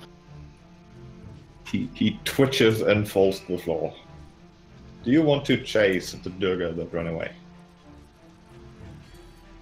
Me no. The rule, by the way, for unconscious stuff is when you reduce something to 0 hit points, no matter the source, you can choose. If they die. Okay, good. No matter the source, man. Yeah, That- you can throw them into lava and they can be unconscious. I think Game don't know does what- not give a damn. I don't know how about the initiative, but it like somehow skipped me so that the effect that ends on my turn didn't end. I'm not sure why, but Well, unless you Probably want to because chase, it combat was will the- be over at this point. yeah, I think it's fine. I think it was because the initiative like blew up. Yeah. With a wave of my hand, the windstorm will dissipate. Reyes will Combat The poor is bar. wipe the blood on one of the cloaks of the harmonium and be like, "Bah!" I'll unblind myself. Well, suppose I'll take them out. Yes, what I'll say, and we'll begin grabbing these guys to throw them in the trash pile. Yeah. See There's if they one have... like the edge of the marketplace where people sort of throw their like, fair food wrappers or whatever, Yeah, the yeah. lizard sticks and such. You know, Mhm. the planet refuse. shells and Yeah, such, yeah. whatever they have. We'll just dump them in there. Yeah. Relatively- it's been done before. After Reyes picks any valuables they might have. Oh sure, yeah, definitely. I like loot. Alright, they do have loot. Wonderful. Where's my book?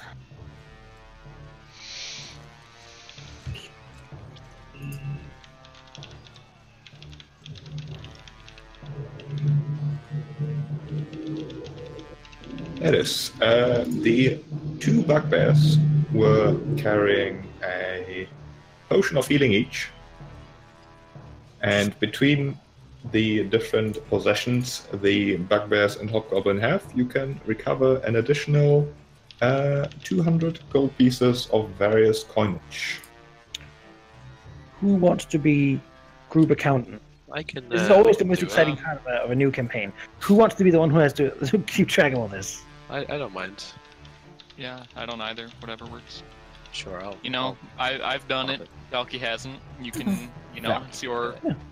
Makes sense that the dwarf is the one who sort of. It really is. Yes. Adjust his glasses and carefully when he begins counting Yeah. the coin. I need to Ray's like, write "Oh, this look at down. this." Yes. That goes in the party back.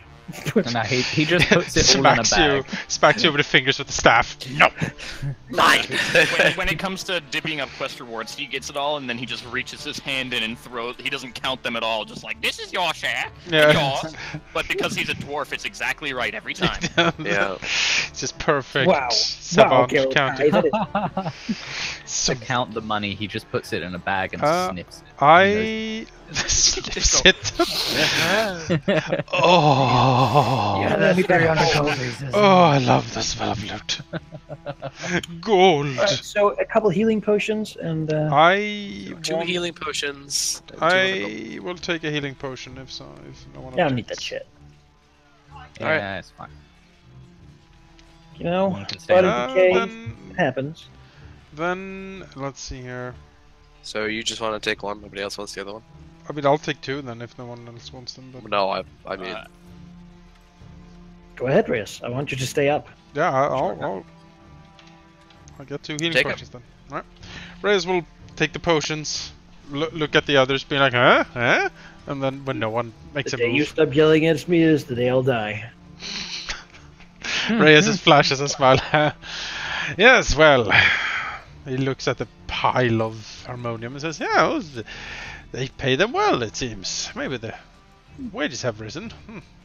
Zathran's a big man. He can like he can drag them all. I think if he drags them, you know, Reyes is like, do you need any help with that, my friend? we'll take one. That'll be appreciated. Alright, that's fair enough. He slides When we his... come back, there's a round on me. Just Whoa. you Oh yeah. can tidy up a little bit, you know. Alright, see you later guys. He'll flash them a smile and a wink as they drag the bodies out. We'll throw him in the dump. Can I Bulwark use some like latent wind shit to like blow this stinky Singe gas stick out of the away. air? Yeah, can I like? Sure, you can do throw it that. out the door. Yeah, Get I'm it gonna- out. this goes out in the street. This is a nice bar. I'll help clean up. Bulwark will, It dissipates fairly easily. The singed wood that Frederick is sort of poking at the moment while mumbling something along the lines of bunch of barmies they are. Our heads more like leatherheads. This is never going to wash out. He sighs, poking at the like little embers and cinders, sort of putting them out with her finger. Yeah, I can do that too. Blow those out as well. You know, better to help than to stand idle. Accidentally fan the flames instead and... Yeah. Oh god! Suddenly, this entire square I'm standing in the center of is just We come back and the tavern's just on a blazing inferno. We're like, oh. Oh, well. What I happened? mean, we're in Sigil. Yeah. If this tavern has a reputation of being a great tavern and everyone believes it is so, it probably is. It On is fire now. now. Yeah, it is literally on fire now.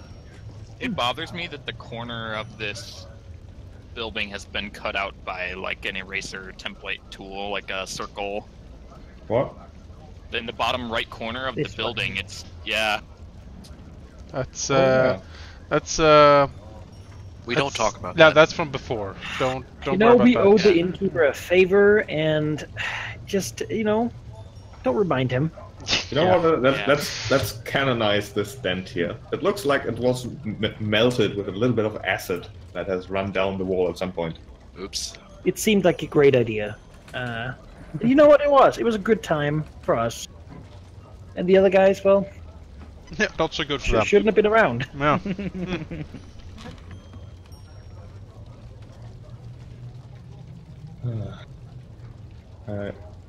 Eventually, the tiefling woman peeks her head around the corner, sort of going, Psht! They gone? And Anyone? you know, in the other bloodstains. in the alternate universe, we're all dead, and she pokes her head out into their enemies. So are we back? Sure. when she does that? Or I imagine the trash pile is not so far away. No, there's multiple. Just like whatever grate or something that was over the sewer, just put them in there. Reus is gonna wave everyone back. Alright, people, gather around. Time for a little after battle, stratagem. That's a powwow. We talk, listen, and then he will start coaching everyone what he thought about the performance. And it is, of course, effusive and incredibly inspiring as he does so. He's been through this. Yeah. Oh. So if you take short rests, you can use my inspiring word to boost up your healing. Need 5 minutes. How exactly does this work? How much healing can you give to who and how much? Every, I think, 5 or 10 minutes, I can use 2 inspiring words. Okay. But let's hear what this woman has to say while we're doing it, because it takes 5 minutes. You're not going to wait in there for like for too long before she wants to know what's going on. So we're probably just sitting here, as she comes out. Yeah, as she comes out and realizes that they've gone, she doesn't immediately approach you. She sort of looks over to the innkeep, still poking at the floor, trying various cleaning methods to get it to look nice again. She sort of looks to her left side where the pot with partly spilled meat soup is still sitting. As she looks back to the innkeep, back to the soup, sort of shrugs, goes back in the room in the back, reappears with a dish, and pulls herself a nice meal for heading over here to eat. Rude. Well, as she sits down and sort of starts munching at the food, she does turn towards your group in general, sort of giving you a thumbs up as she says, "Didn't catch much of it, but as far as I can tell, you showed those guys, so yeah." Reus turns around, Thumbs up. like without breaking a stride in his motivational speech to the group, and says, "Yes, well, why don't you come over here and tell us why exactly we drew blades and blood for your cause, Not that we don't enjoy doing so, of course. Hard hits is our concern. Well, of course, and for someone as charming and beautiful as you, of course, and fellow tiefling to boot. I mean, I would not exactly go to hell and back for you, but, You hear like a grumpy grunt from Thorfin beside Reus. Reus looks over, you have something caught in your throat? Leave it to, she sort of pats him on the back. Oh, bothersome. She looks positively delighted that someone is asking for her story, basically, what's happening here. As she carries her like little plate of soup over, jumping over the bench, sitting down between all of you while continuing to eat. Is she wearing any recognizable? No. All right. She is not. As she pretty much with her mouth full of meat soup, goes on. So, here's the deal. I found out something that the Hardhatch want. And I should probably start at the beginning. You see, there's this portal. That's probably too far back. You see, I had some partners who ended up turning sag on me, and, that wasn't a good time, hence the Hardheads. But let me just... Oof. So, there's this portal, made by a wizard a while ago. Long while ago, in fact. And it supposedly has something amazing in it. I'm assuming Jink, because in the end, everything that is amazing is at least worth Jink to someone, if you know what I mean. You just need to find the right buyer. But there's this guy who knows how to get to this portal. And everyone thought was dead. But I know for a fact that he's not. So, that is already the thing that the Hardheads actually wanted from me, because they want that portal also, but only know that I know that there's a way to get there. Get what I'm saying? Nothing nice. So, thing is, there's that guy. If you find that guy, he has the key. And if you find the key, you can get to the portal, and if you get to the portal, you get all the Jink. It's just, why the Hotheads want it? Presumably, they don't want to turn whatever is in the portal into Jink, but use it for whatever they do. Or they just like Jink as well, because who doesn't? I mean, yeah. All I care about at this point is the fact that my old partners considered the information that I had the information worth selling to the hardheads for the tiniest bit of Jink when they could have had so much more, but I guess they weren't such great partners after all. Oh, I don't have much luck with people, you know? Maybe you just been around the wrong people. You met us, right? Maybe I have. You know, I like your thinking. Here's the deal, though.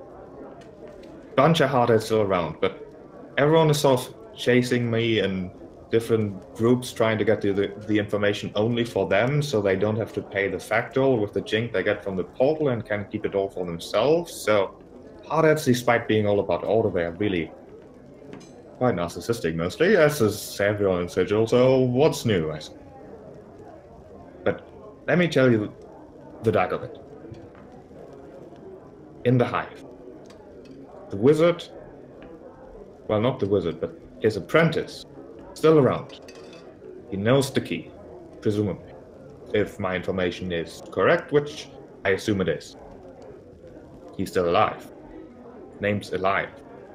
If you would find him, then he could tell you how to get to the portal, how to enter the portal, and how to become filthy rich. Huh?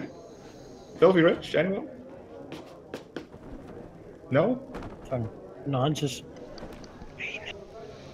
Everything's gonna go sometime. We might as well enjoy this. Besides, as if bad as you... anyone.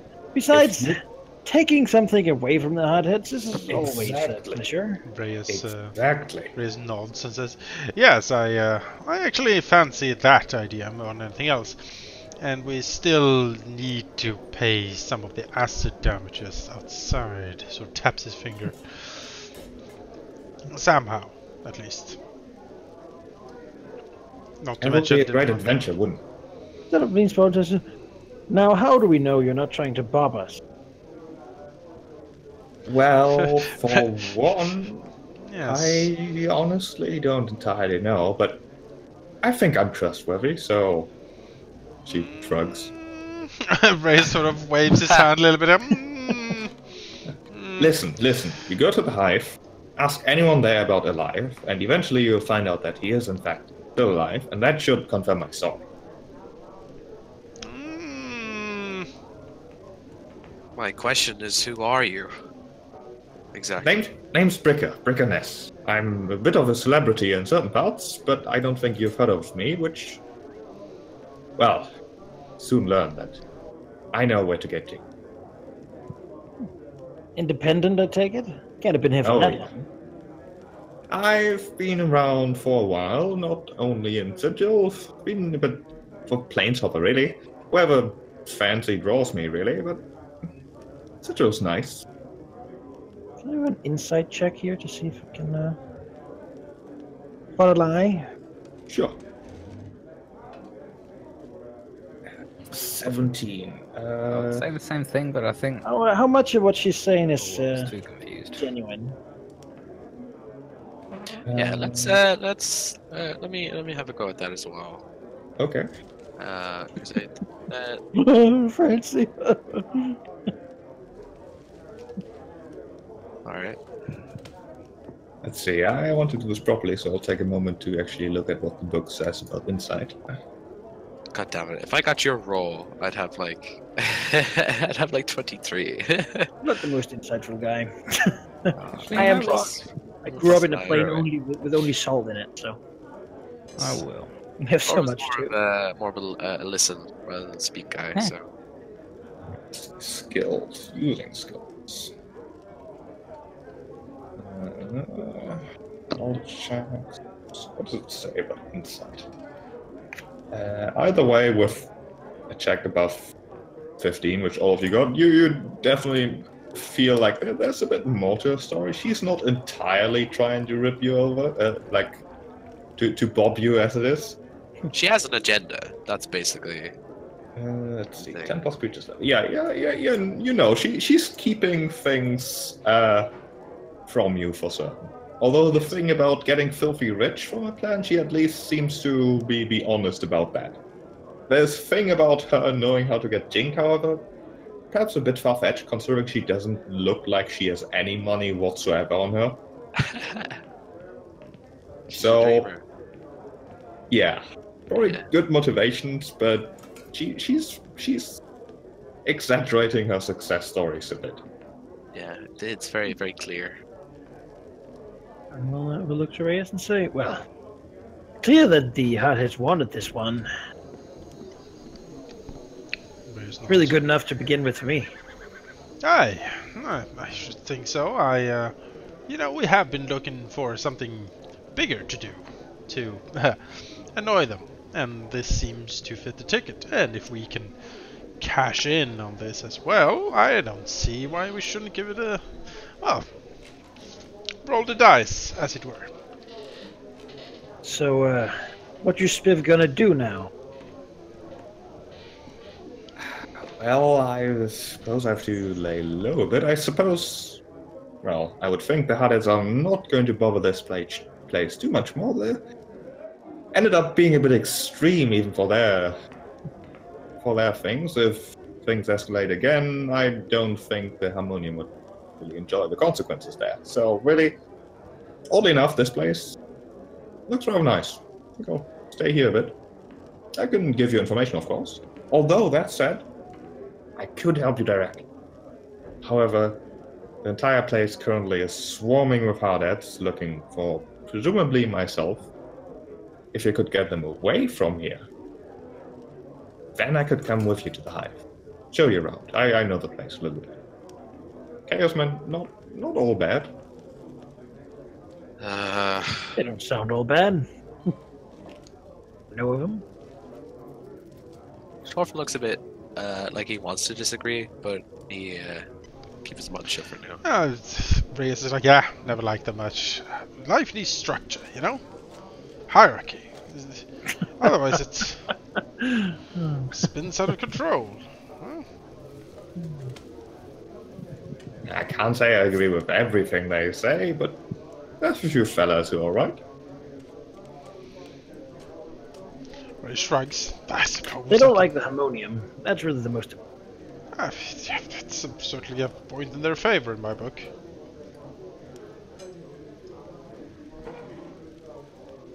And how exactly would we get them away?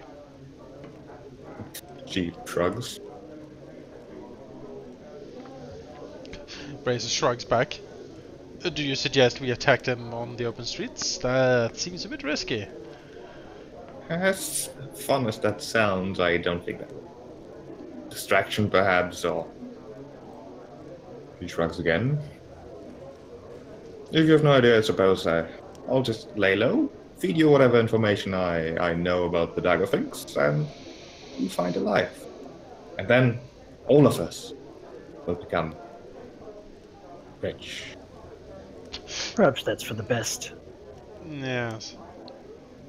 Zathran doesn't say it right now, but he thinks that maybe this person, or someone like her, doesn't only have friends in the hive, but also have non-friends. I mean, it's also, you know, if there's a lot of patrols looking for her, we know that she will stay here and not run away from us.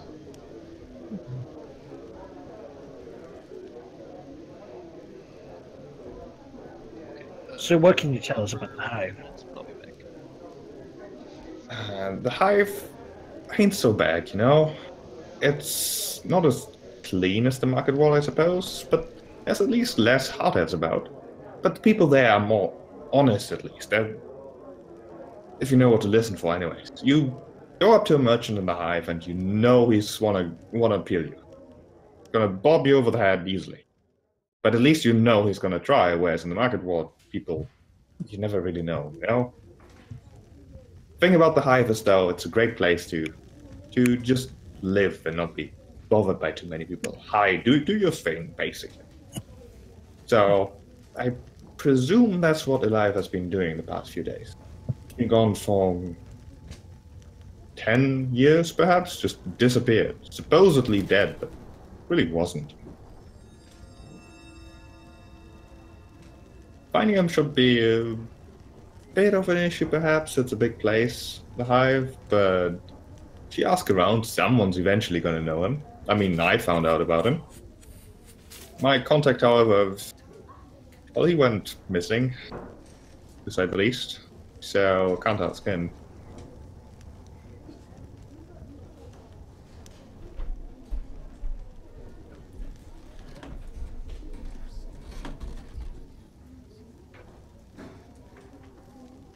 Now, I do know a bit about this portal though that we're looking for. It was made by a wizard about, I'd say, 100 years ago or so. A demi-plane full of strange trees, supposedly, growing a fruit that is incredibly rare because, well, it's quite unique, supposedly. It's also the location of a wizard's tower of some sort, so you can imagine what sort of things it has inside. Abandoned, of course. Wizard died, as wizards do always at some point. So all that is between us and that place is the key to the portal and the location of the portal, I suppose. Which I know for a fact Elia knows. So anyone who gets to Elia first, gets to the portal first, gets to the riches first. Suppose we should go fight this man. Take him alive.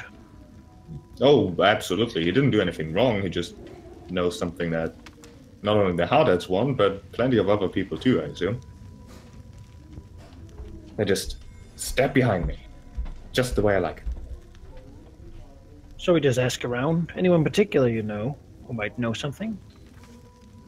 Well, a bunch of people. The Chaos Men might be able to help you. They know the Hive at least. The Deaders are up there as well, although they don't really care about living folk, I suppose. And you should not underestimate the people, the beggars. I see a lot of things, you know. And if you're nice to them, usually they're nice in return. A lot of reputation in the Hive is much more important than it is around these parts. You know, here Jink matters. Over there, it's, well, it matters that you give people Jink, I suppose, so it still matters. But it's about respect. Give people respect and they'll give you answers. I would suggest you perhaps start in the frantically scroll at the Gatehouse Night Market. If you want information and are willing to invest a bit, that's where you find it for sure. Of course, could ask at the Gatehouse itself, could ask at the mortuary really, but big places, big problems usually. It's just small alleys that generally give you the answers. It's not going to be a one-day affair. I'm sure it'll take some time asking people, you know, just looking around. You don't look like the kind of people who've been to the Hive much, but quite fascinating, really.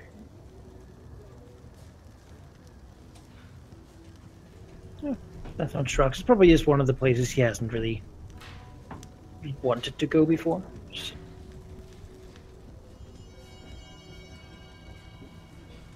Of course, if that seems too much trouble for you, which it might, I'll still thank you for the assistance earlier and just find someone else to do it with me. I could do it alone, I suppose, but, you know, having some people at your back really helps.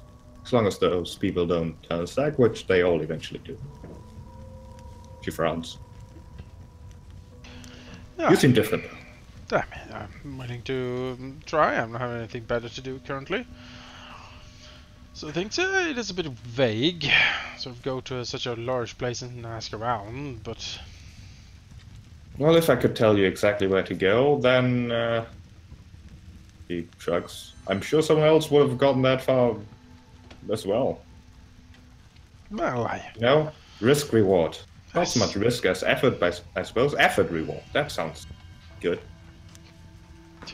Reus snorts and says, "Well, I do know some people out on the streets. Maybe I can persuade them." Flashing his toothy grin again.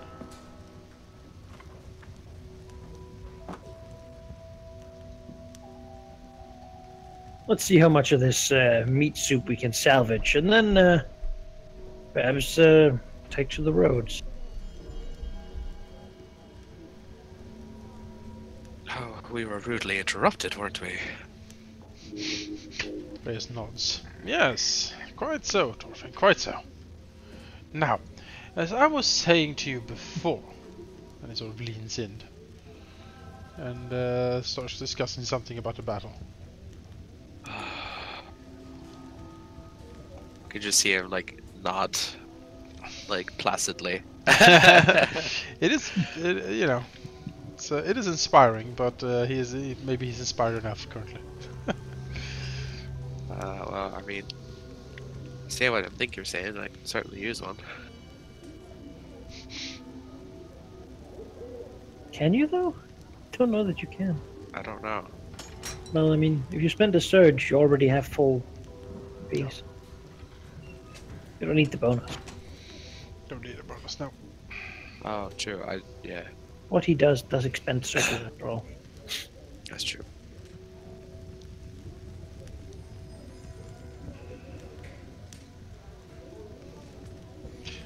Yeah, well, I suppose we head to the place. Yeah, let's go. Let's go. Go to the hive. Gross slum of the multiverse. At this point, I think you can see the map. I don't know if it's I can properly revealed. It's I not can see the really pins. light. It's just kind of dark. Yeah. Yeah, I because think it's there's. shadowy. Yeah, fuck of war. Oh yeah. But I've put some markers on the map, like the inn is over here. If you click on that, I believe you can see a quick description. Yeah, sure can. I will add additional markers for places that could be interesting. In fact, I'll reveal them rather. C3. Yeah. Oh yeah, I've apparently revealed all those already. Okay. Two I more. don't see any others. Two more to the north. Oh. See those. The gatehouse. Click on them. The gatehouse, night market, and the gatehouse. I can't. This, at least for me, clicking this doesn't do anything. Yeah, because I didn't save the description. That is the mortuary, which can give you some information about. Where are we currently? Oh, okay. Ooh. You are It's- pretty much on the exact opposite side of Sigil. The map is like a little bit shadowy. What? Yeah, it's Yeah. because I currently have set it to We need a night. finger muncher. If you want, yeah, but if you want to, you can just make a pin that's then invisible and then has vision of infinite. Vision pin. Infinite vision. That's not a bad idea. Let me do that. I like these pins. Yeah, I think they're going to be very, very helpful as we go along. See, we have the armory. We do have the armory. That's a nice place. It is a nice place. I like the armory. Alright, invisible pin Full with of vision. reasonable people. Well, also some unreasonable people. Yeah, They have the well, right idea about things. Yeah, I mean they're right, but you know it's just how they go. Some, my God, some it's people so are right. dicks about it, you know? Yeah. Like, we should kill everyone because we just make it too fast. Like, no. Mhm. But, you know, There we go. That should help you. their opinion. Much brighter. Yay. Yeah, Bulwark's very confused, but is following because it seems like he probably should. He's not sure he's not really sure why, You know, but he's decided following you guys seems like it would be interesting. I don't really know what sort of creature he is, but that goes for most creatures. Reus hasn't heard him speak ever, so maybe he's he spoken. assumes that he's some sort of helmed horror or something. That just follows us around for some reason. An old Netheril artifact. Yeah, exactly. He has spoken to you. How does he speak? What's his voice? He thinks about every word that he says, as if he's making sure that the word he says is the right one. He wouldn't want to offend anybody. We are each a nation. Yes. But he will say, as we're leaving the inn, I'll say, I would like to make a notice of something I have discovered, and that is tieflings love to talk about very high tales. Reus smiles towards them. Why, thank you. I am not sure if it was a compliment, but I am glad that you like it. Pats him on the back. Yes, yes. Right, That's nice. far the nicest thing I've heard someone say when they said tieflings at the beginning of a sentence. Reus snorts.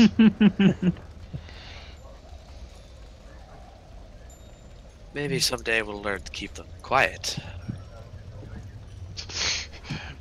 Reus embraces eyebrows. Oh, perish the thought.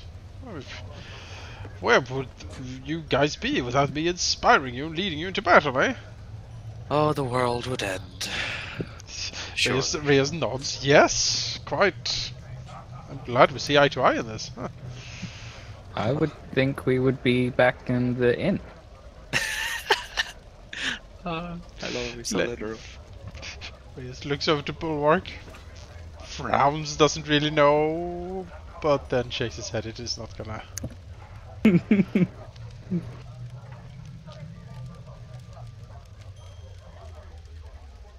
I like this idea of Bulwark being just completely honest with everything. See someone, oh, you're hideous! No, he You are not understands that traditionally beautiful. What do you call this? Opposite of beauty? Your malformations are breathtakingly awful. he understands that people can be like upset and insulted. It's like, I cannot physically throw up, but if I could. Please allow me to express this so that you will not be confused as to my current state of mind. He's a Hanar. He like makes a retching mime. Does he have like a holy symbol on him or something? Like Yeah, some sort of divine thing going on? Yeah, his shield that is permanently affixed to his arm has basically a pattern of a longsword across it, like diagonally across it. It's obviously not a longsword, but it's like the pattern of it with engraving similar to the one that's on his forehead. Alright. Etched Okay. in along it. Reus frowns at the strange symbol. I mean, Thorfin would know what it is, right? religion with a sword can't be too bad. I think Thorfin would recognize I mean, he it. hasn't preached to us yet. No, No. He's like a missionary bot. No, missionary no. bot. I ain't gonna be preaching anytime soon. That's not my business. It's like Bulwark, one of his arms, like the axe folds in, and then like pamphlets come out instead. Like, please take this. About our glory and Lord. I have extra pamphlets. Blessing can be yours. Sign up today. It's such a walking sigil. I imagine is very, very interesting because you got to watch out, right? Like we're kind of badass. We can go and like shoulder attack some people, but there are other people we absolutely cannot. Oh yeah. Into have and to who go can to- get I out would of say most I bet people there's a here. very strong visual hierarchy when you walk down the street of like who you get out of the way for. Oh Real yeah. trouble if, like if there's a harmonium person, because then none of us get out of the way. We just Bulwark is confused and will just follow. He doesn't understand Well, why these people avoid some of these people. Reus leans in and like puts an arm over Bulwark's shoulders and says, "Well, Bulwark, listen here. Now, the harmonium, you see, are complete dicks. Which is to say, we don't like them." He will nod and say, so genitalia is the being of disliked? Reus' tail sort of curls up a little bit. Zathran smiles. And says, no, you're thinking too literal, Bulwark. Listen, just remember that we don't like them. They're bad guys. Alright? He nods. They're trying to impose all of these... he sort of looks over to Zathran for... No, this is... he sort of, points to like one of the banners or something of the city guard that's around, which is like a shield with like a sword down front. Says that symbol. If they carry that with them, it's because they want you to, well. He looks at the machine to see what sort of what you could say that makes it do something bad to you, break you apart, such, make you fit into their system with no care for what you want. Yes, they have a sort of a very particular view of the universe, and if you don't fit that, you're either, well, gonna cut down to size to fit, or you're gonna be destroyed. It really is quite unforgiving. Bulwark will kind of quirk his head and say, the last faction I knew like this, we burnt and salted their earth. Reus nod. Yes. Like you'll fit right in. Now you see. So why someone would salt Earth? Salted. Oh, think of home. Yeah. The salted earth. Oh. So not difficult to grow things, but. Oh yeah, where he comes from, there's no growth of anything. Earth is perfectly good without salt. No, see, Then again, a little bit of salt doesn't hurt anyone. Now, you see, that's why we like to do God, right? Because we all sort of are gonna die in the end anyway. So it's Don't worry too much about things. It's a very liberating and equalizing thought. Emancipation, yes. You guard doom? That seems Just unhealthy. exactly. Some people think that that some beings and existences and ideas should live forever. I mean, I'm sure just by saying that you can see how absurd it sounds. Why, if something can be forever, then there can never be any progress. Trust me, I have seen what endless does to things, and it is not a pretty sight. Well, it's good for things to decay sometimes, and so we just stand by and make sure that if someone tries to mess with the laws of the universe, then there's someone there to stop them. He nods and says, the warforged decay when they are no longer whole. But until then, he shrugs, we stay on. Well, just everything will decay when its time comes. That's how it works. Everyone, all of us here, as we exist and live and breathe and eat and walk and fight, we just add chaos to the universe. And sooner or later there'll be more chaos than order, and then things will come to an end. It's the simple fact that every living thing lives by. Huh. Fairly lofty. He shrugs. It's only logical. Chaos isn't logical. It's natural end of all things. Reus smiles and says, he got you there, Zathran, huh? Chaos is not logical, that's true. However, it is the conclusion, surely. How else could things end, if not to entropy? I give you that. Well, entropy is not chaos, necessarily. It's true. True, you can have contained decay, like a fire. Yes, exactly. And there are certain things that definitely need to stop, in my opinion. Thorfin looks very pointedly at the two of you talking. You can't have things burn down too quickly. That would also be unnatural. Reus just shift a little bit. Well, but you see, Zathran, certain things, though, should end fairly quickly, I think. So it's just if they are accelerating things beyond the natural limit, then of course, yeah. What too is the arbiter beyond what is natural or not? That is up to the individual. However, as we understand, philosophy is the heart of the universe. The Doom God is the opposite. Very subjective. Raises Hardly nods. logical at all. Well, there are several different factions within the Guard, certainly, yes. It's true, some people believe that life makes the universe decay too fast, others that it is too slow, and we should speed up the death of the universe. However, I pretty much speak for both Reus and myself when we say that we rather like a steady pace of allowing things to go the way they go, because it all ends up in the end of the universe regardless. No reason to fight it, but no reason to accelerate it either. Raises nods, slowly, contemplatively, seeming to think. We're, so to speak, the moderates, though there are of course some within the Guard that would say we're non-committal. Yes, that we are, well, yes, taking our duty a bit too light-hearted, perhaps. There are some pretty grim types in the Guard, you see. I'm sure I can agree as long as you don't accelerate my end. Oh, far from it, my friend.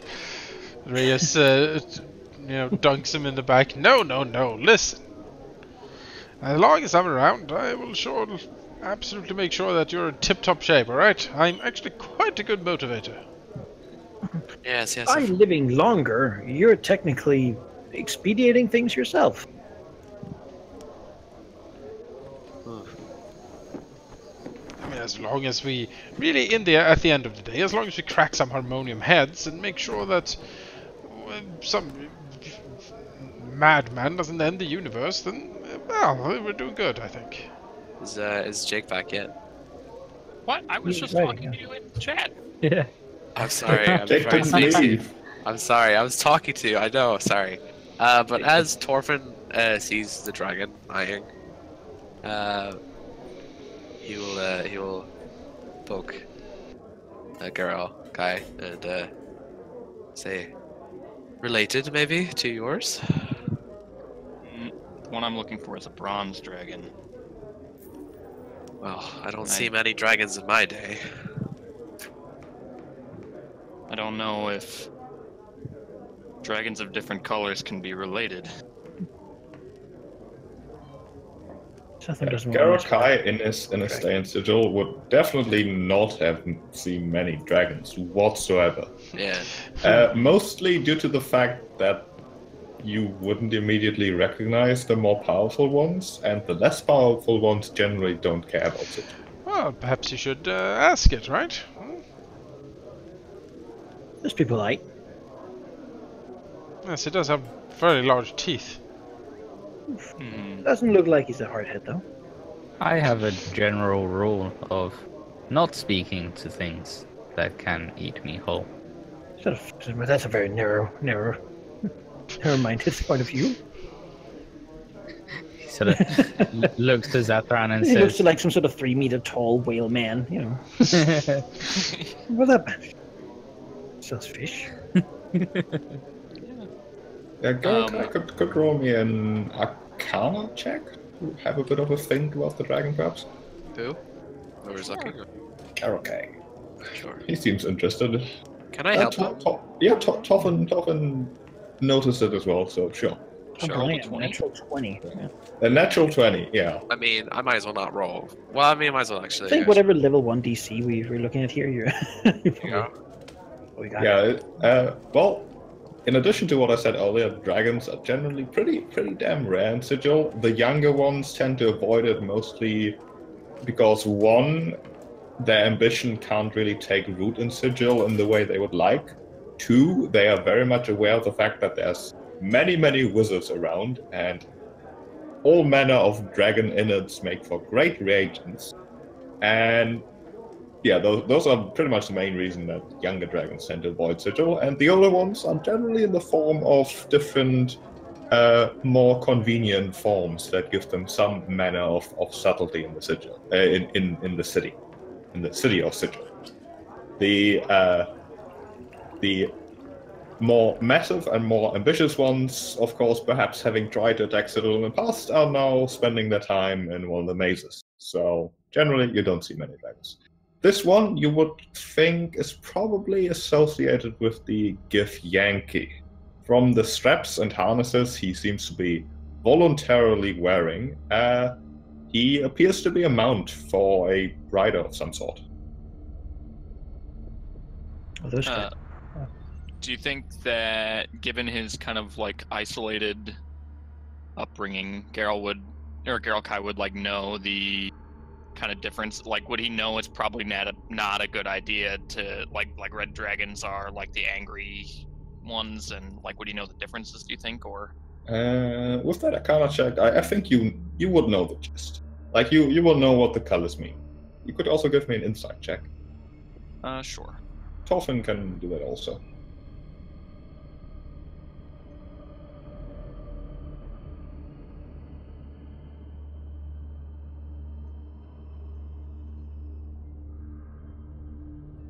If you would like. I guess not. Thorfin ain't gonna do anything to that dragon. Alright. He's just pointing it out. Garel-Kai is sort of staring at the dragon as he considers whether to approach it or not. Might already answer his question for him, as the dragon sort of draws itself up with a clear expression of, "Oh, please do come closer, I'm bored." Uh-oh. Yeah, I don't trust like that. Think that I'll pass along. I'll keep going. Mhm. I don't want to like risk. Well, I don't know. What kind of bored? Like, I want to eat you bored, or please talk to me bored? It's so hard to tell. It could really be either. Well, I could. I'll stand at a safe distance, basically. So, like, Yelling distance. yelling distance, yeah. No, safe from being bitten. Breath weapons, like if he wants to like breathe fire on me, that I can't really stop him. He does not appear to be tethered in any way, just waiting in the house. So if he wanted to charge you, he could. Yeah. I mean, I figure we're on the streets of Sigil. The likelihood of that is not high. Yeah. I think yeah.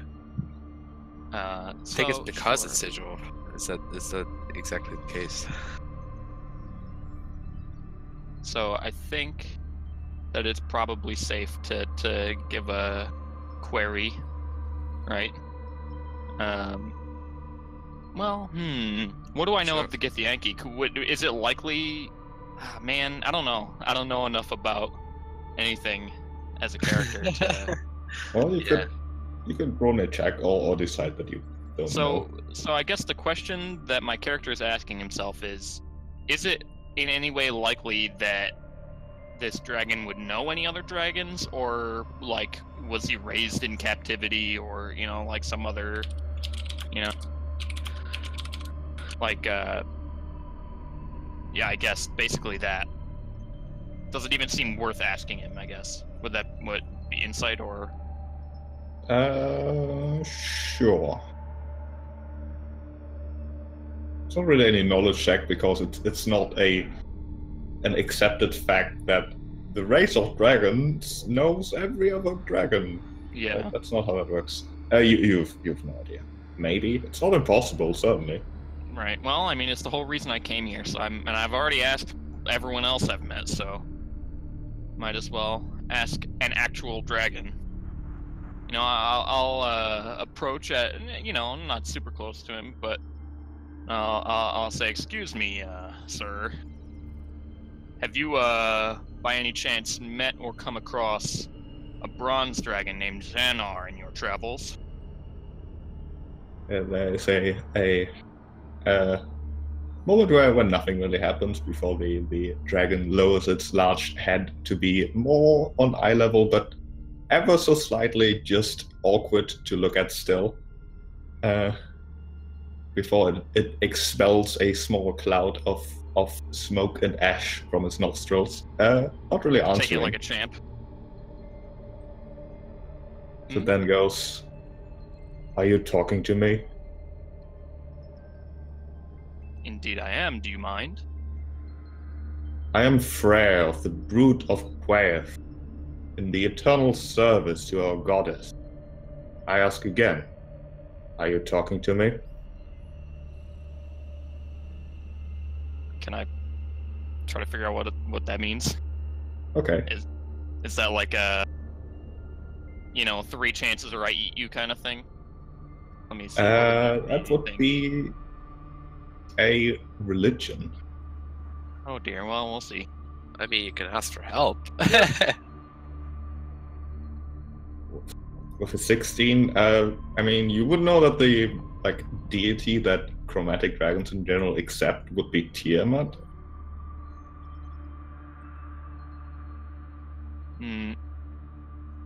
Yeah, I didn't know if he was hanging out with Githyanki because he was following their deal though. So, all right. Well, I don't want to fuck with someone who's clearly buddy with Tiamat. So, I'll just say, actually, no, I must have been mistaken. I'll be on my way, and just quickly power walk away. As you walk away, he does in a sort of throaty whisper that is basically as loud as a person shouting. Really, he says, "I've seen many bastards like you looking for their draconic reason for existence. You will not find him. Don't bother." I'll ignore him. How rude. Exactly.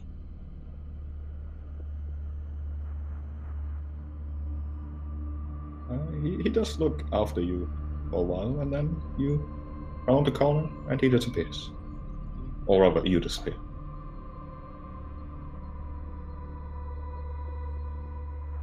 Yeah, I'm not about that.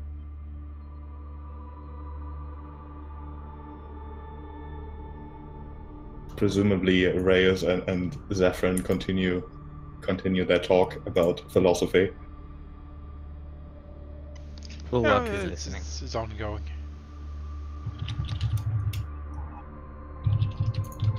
Thorfin is a begrudging witness.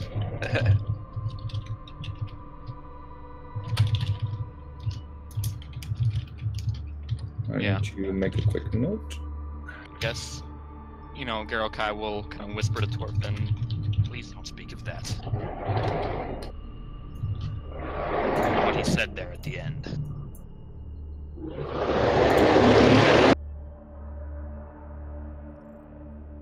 That's the dragon. It ate sheep's dead now. That's me. I deflated. Sheep is Baymax now. Alright, you continue your trip through Sigil. Getting to the hive, of course, quite the trip from the market board. A few hours at least, just walking through the winding streets that really make little sense. But there wasn't anyone who designed Sigil, so it was all over the place. Just before you leave the market ward proper, you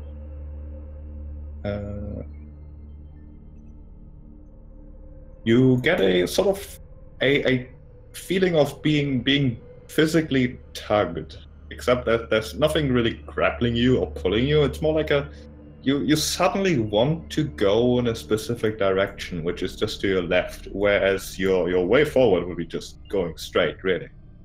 It's more of a intense, sudden feeling of wanting to go that way. Is it like a jarring effect? Could roll me an Arcana? Because as an in-depth, I have natural resistance to charms that I normally don't have a resistance to. Okay, you could. So I can roll without. Yeah, I can just roll a save for it Yeah, immediately. roll a save. Alright.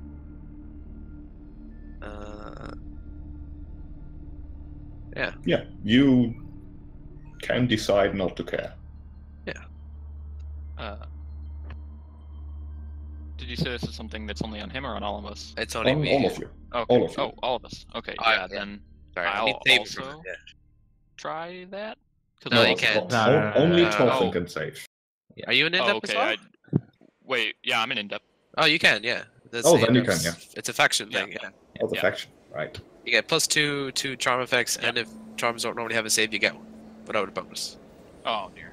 Oh, You continue to feel the tugging, although it's not violent. I mean, it's just a suggestion. Bulwark decides that he should. engrossed in conversations, Zathran and Reus have already turned left, like not even thinking about it. They've just Thorfin will Bulwark's raise his going voice and say, where are you going? To the left. Reus have, well, to the left, right? Wasn't this where we were going? Yeah, now that Thorfin points it out, you do realize that something is pulling you that way, even though that's not the way you wanted to go. Reus frowns. Huh. That's This odd. way. Now, as he points straight down ahead of him. What is down to the left here, if Reus looks? It seems to be just another street. It does seem to be leading into a more dilapidated part of the market ward. Not like dark alleyway territory, but there's certainly a few abandoned buildings that look like they haven't seen any maintenance in a while. Good question. Yeah? Does the street have a mouth? A mouth? Yeah, does it have a mouth? Just, Does it you know, want to eat us? That's an obscure question. You can roll me a perception check. Jesus. I don't really care with my Yeah, man. I mean, that's not always No, true. it does not have a mouth. It Does seems it appear that other people are walking this way more too? that would warrant a perception check. There are certainly other people around. You're not alone by any means. Right. Check. Well, it's... Since Thorfin isn't being pulled by this, Here we go. he might take a look as well. Sure. But should be fine. Yeah. Both Zathran and Thorfin perhaps looking around. The people seem to be just doing their thing. They are not suddenly all turning left. They're just going wherever. There are some turning this way too, but that just appears because they have business here. Yeah. Well, I mean, is it like a long way around going this way towards the hive? It's pretty much perpendicular, so It's it would be wrong way. a detour. Yeah. Rather curious to see what's going on here. Like someone wants to talk to us, or Someone is Yeah, get off. suggesting for us to go this way. oh, that's Quite rude without asking, might I add. seems like a fine way to go. Or we go for so many hours. I mean,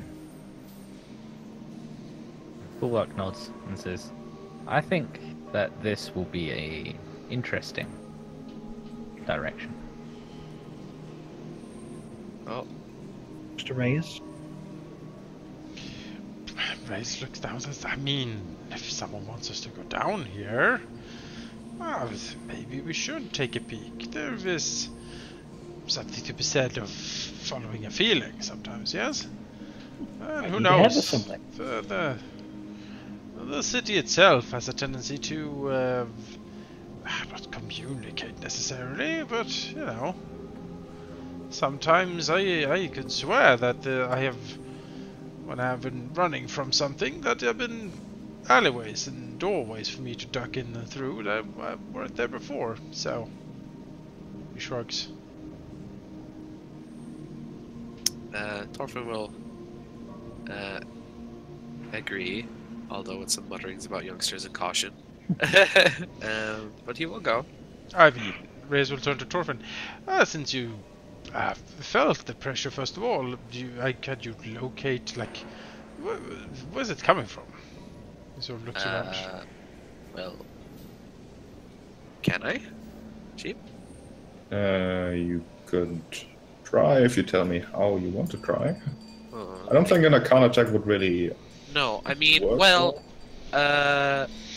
it's obvious it was a charm effect, and since I can save from it, I know it failed on me. But that doesn't really tell me where it came from or what. But can it, from the effect itself, can I use an Arcana check to see what type of spell or thing it was? Yeah, sure. It's like backtrace how it felt, basically. 21. Okay, the effect seems mostly as faint as it is because you're some distance away. If you get closer, it would probably be both more painful in general and even more painful if you decide not to follow it. Yes. So right now you would have the best chance of just getting away from it by just not going that way. Later, you'd probably be hard-pressed not to follow it. Thorfin will relay this and say, if we so choose, we won't be going back. I feel this is much more danger than I anticipated walking here. Someone wants our attention and is not taking no for an answer. It must be someone powerful for it to have affected us all from a substantial distance.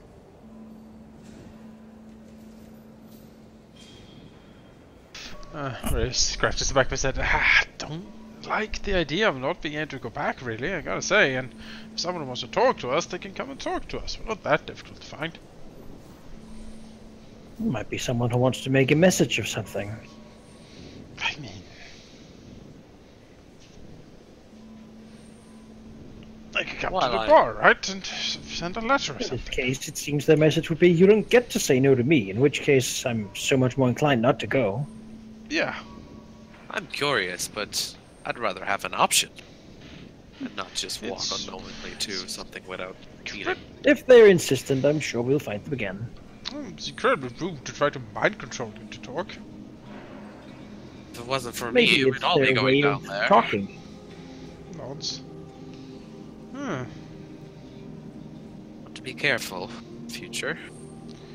Well, I say we pass it by there. No, let's continue on. Keep an eye out for this alley. For this f***ing. Yeah. How dare whoever this creature is. I mean, if it's powerful enough, I bet it dares. But Mark it as Hungry Alley. I can't mind flaying there, just sitting there in the corner like, oh, just brains for the poor. She wanted a friend. Don't work for brains. We'll flay for brains. Yeah. Alright, we continue on straight ahead. Hive. Going to the hive. You know, this place called the gatehouse of the night marketplace. I was muted, sorry. Anyone who didn't save then, which is everyone except Thorfin, as you move away, make me one last save as the pain briefly near it's completely fading out from distance. Just make one attempt to steer you the right way by causing some pain. Would I get the +2 versus charm? Yeah, you do. Yeah, you do. Yes.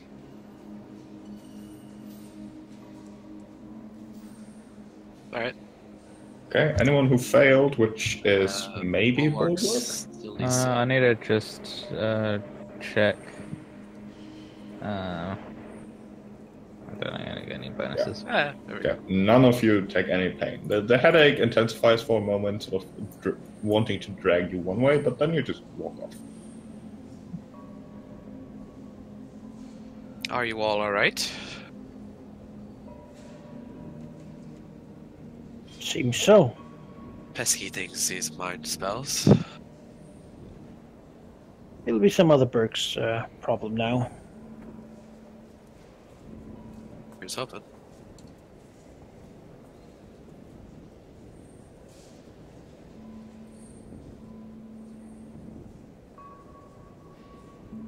To continue on. Give me a second. Yeah. Yeah, eventually, passing through the clerk's ward without too much issue. You do see the occasional hunter patrol and those things. Many large and/or particularly powerful things, not even looking your way. You're just one among the crowd, really, and that's probably for the best. You do eventually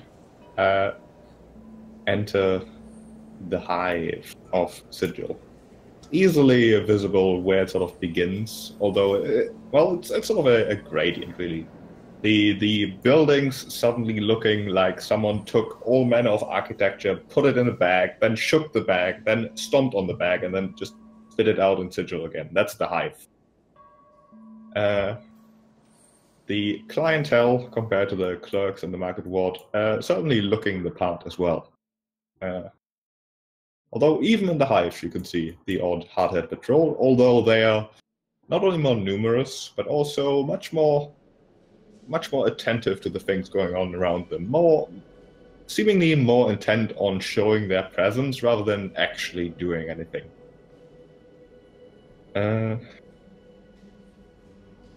As you enter, or as you continue rather, the streets turning narrower and dimmer, it does not take long until from the edge of the street, someone who perhaps once had nice clothing, but that clothing now covered in mud and just general dirt, ripped in many places, approaches you, sort of pulling down his hat, holding it like a cup, as he says, "Alms for the poor, a bit of jink perhaps. Good luck if you give me something."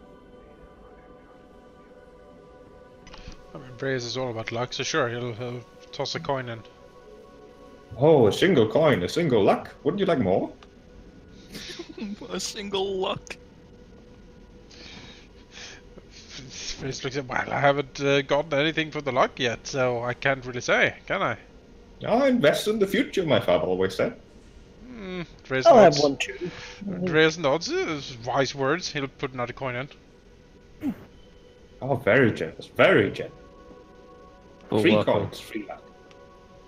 Bulwark will ask, is luck quantifiable? Oh, very much so. Frowns and puts 2 coins in. Like, hang on, and then like coin, like, you know, piggy bank comes out. To work, please. Shake, shake, shake. Thorfin will toss one in. Why not? You know what? Fuck it. I'll give one too. Here we go. He's scored Peer big. pressure. Peer pressure. So much gold he's there seen. He's just getting stabbed in the next alleyway. Probably. Yeah, I never said whose luck it would be for. No. Dude, if we get lucky, I'm coming back and dumping my savings on this guy. Don't make that fun. As Reus leans in for the second coin, 2 luck down. he will, under his breath, ask the beggar. Let's see, what was the name of him? Alive? Was that the name of him? Alive. Oh. Alive? Eliath. Eliath. Alright. Close enough. And ask him, I don't suppose I could be in such luck that you know of a person named Eliath, who's supposedly hiding. Live? Can't say the name is ringing any bells, although my bells could use a bit of luck. You seem to have a lot of it, looking down at the like 10 coins or whatever he's had. He sort of scratches his scraggly beard, sort of shaking his head to the side as he thinks. I suppose, although I'd have to honestly tell you, I don't know this Eliath person. But perhaps I could point you to someone who might, although no guarantees. Oh, of course.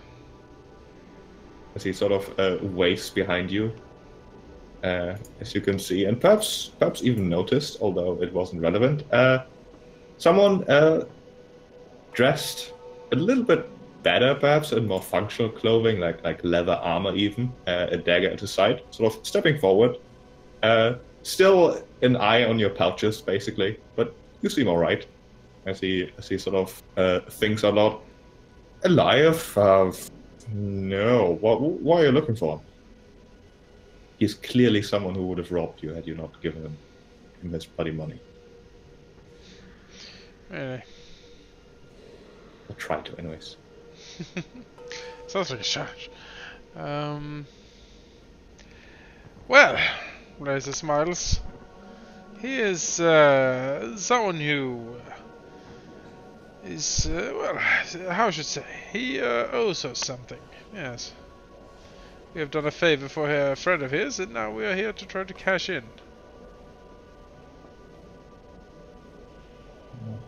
The pickpocket thinks for a moment and says, "Afraid I don't know anyone going by that name, but if you're looking for a place to start, perhaps take a look around at the Butcher's Block.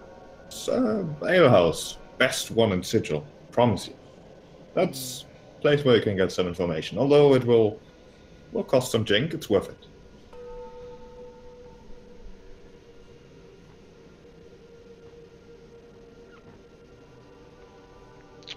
Well, okay then, I guess. Seems like a fine place to start. Yeah. To the Butcher's Block. Yeah, which is one of the pins already revealed to the north of the hive.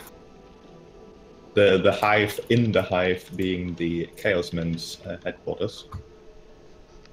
Yeah, I don't want to go there really, but good.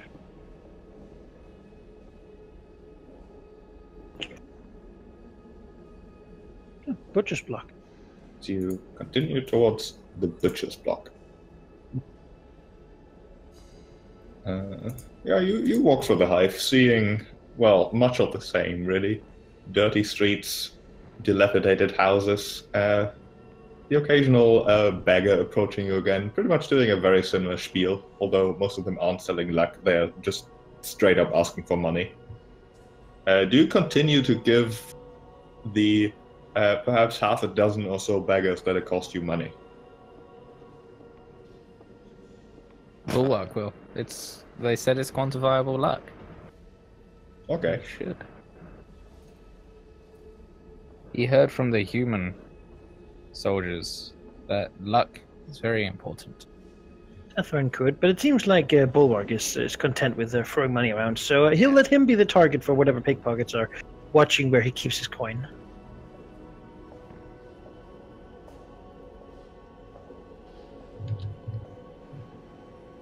During your travel through the hive, anyone who doesn't give the beggars any coin will inevitably get hit by rotten fruit.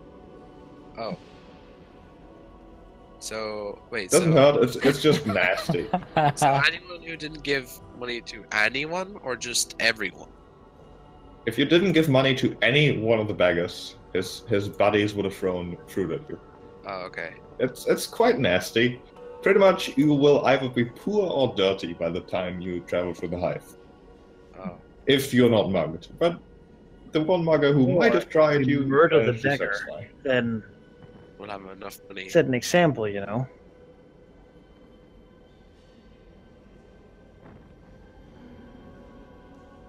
You could do that as well.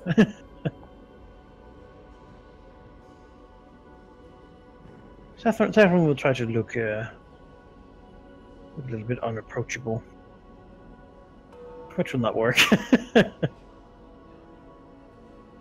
I suppose he'll pay the beggars if they swear that they will spend the money on booze. Oh, they do, without hesitation.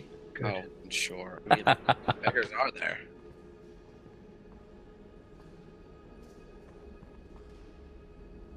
Hey. There's infinite. Okay. Well, he paid 2 at the first, and then there was half a dozen after him, so... There'll be lots. There'll be lots of beggars. Beggars for days. I mean, if you see someone rich, be a beggar. But yeah, other than just that, really. Cutthroats looking at you funny, but perhaps not considering you worth their effort. Beggars sitting at the sides of the streets, either busy with whatever beggars do, or busy begging at you. Other than that, you do see Hardened patrols trying desperately to look useful, and also a larger group of people walking around the alleys, specifically the alleys, in fact. They look like they were maybe nobles at some point, but their clothing having seen better days, all of them having seen better days. They do talk between each other, not really paying attention to any people traveling, so they're definitely not beggars, but they're certainly doing something, looking for something presumably. But your attention for that group is quickly turned away as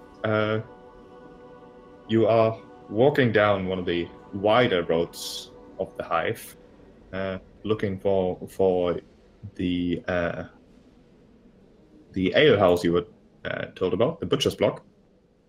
As you can hear ahead of you, a tall, red-haired man in a battered brown waistcoat. He's sort of reeling and bounding as if drunk. It seems like the way he's walking, making his limbs look really long, as if he is dancing like a little jig. Sort of his legs making him look like some sort of drunken spider. He approaches you from the front, sort of going to pass you by, hopefully, or maybe stumbling into. It's very hard to tell by the way he walks. He mutters under his breath, Baphomet, Bezrael, Franzurble, Jublex, Legazet, of course, Legazet, Zuctimoy, and on the other side, Mephistolus, Asmodeus, and many others. Who did I miss? Let me start from the beginning. Baphomet, Bezrael, Franzurble, Jublex, Laugzet. I always forget that one. And then, as he's pretty much right next to you, he stops and starts screaming. I tell you, I've seen the flies take your mind. And then he goes back to chanting names as he passes you by. I mean, Oh, the Chaos Man. Thorfin can point out the one he's missing if he'd like. As he passes. He doesn't pay you any attention, but he does shout back, "Oh, thank you, I forgot that." Yeah, Reus like rolls his eyes. He's like, ugh. They're harmless, you know. He looks at them. Are they though? This guy does not appear to be associated with any faction, in effect. Oh. At least not Oh, the visibly. independents. He is certainly thoroughly Oh, bound. silly they. He's the one who holds a dinner speech at the next independent gathering. Yeah. He's practicing. I don't recognize him. Oh, Yeah, I would. There are many people in the city. You can hear him chanting the names as he sort of walks further. But then the chanting suddenly stops and is replaced with a shriek, presumably by the same person, saying, "No, get away from me, the flies!" And then he stops. All right, well, it seems like something we should not pay attention to. We should move on. Positively mad. Let's go to the butcher's block, right? People Bulwark sticking will- their nose in things too much is a bad thing. Bulwark What a will, berg like, is a fool. Get into messes of your own doing.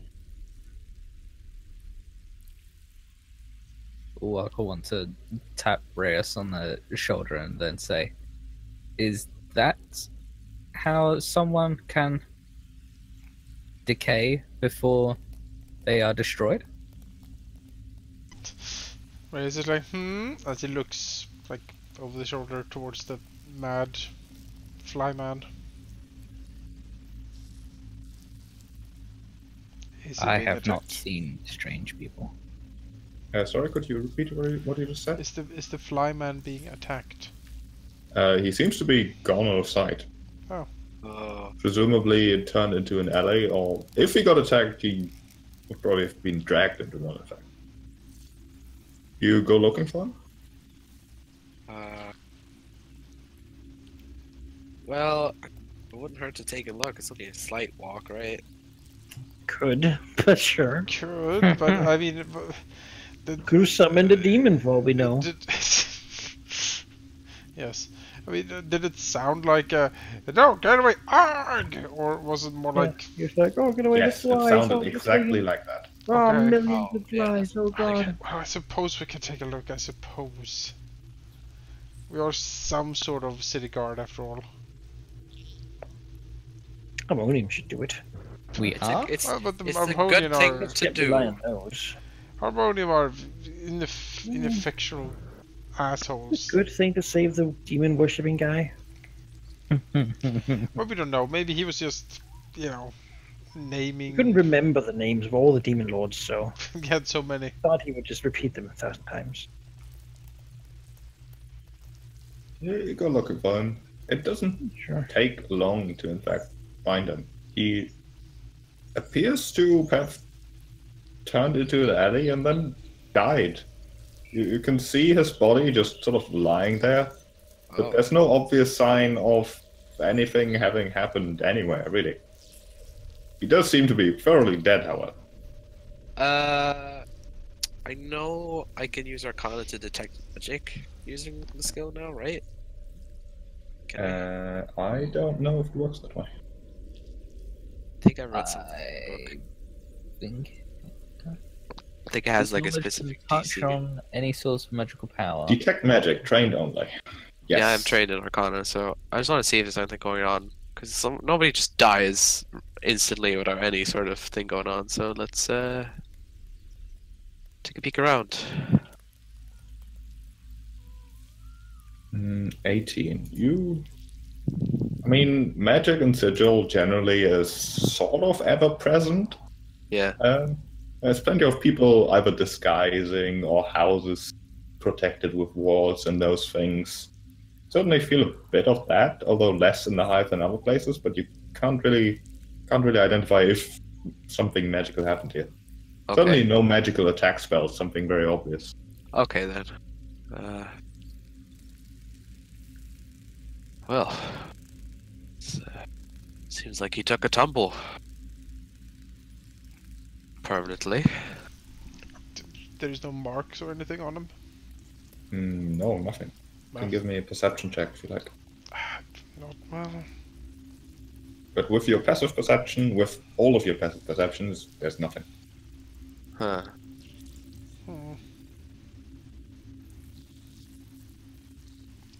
I mean, you know, people sort of fall down and die from time to time, certainly. I mean, he's dead. So, is there anything on him, this person? I'm not gonna like rifle through, but is there anything? Turn like... upside down, get all his stuff. No. I was a curious look. Yeah, maybe he's carrying like a Yeah, an artifact journal. or something like killed him or something. Yeah.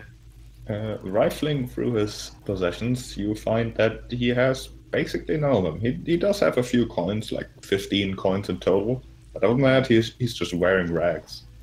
I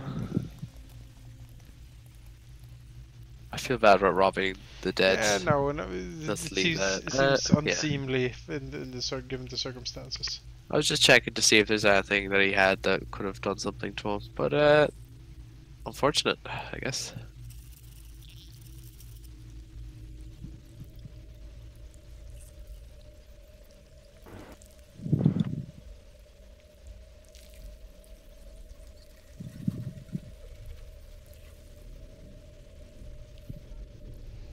You just leave him then and continue.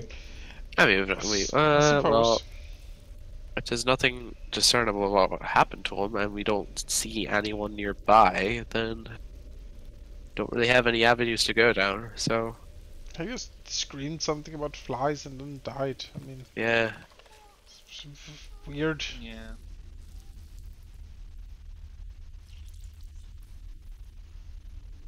It seems chanting or repeating the names of demons would be a bad idea. Mm-hmm. He did name Be- some devils as well. it wouldn't be like the Lady of Pain got pissed at him. It's like, you know what? No, stop Yeah. doing that. You would know that if the Lady of Pain got pissed, he would have simply found himself in an infinite maze. There would be Okay. nobody. He would have Okay. turned a corner and disappeared. She likes infinite mazes. Alright, well, let's continue. Don't know how that happens, so.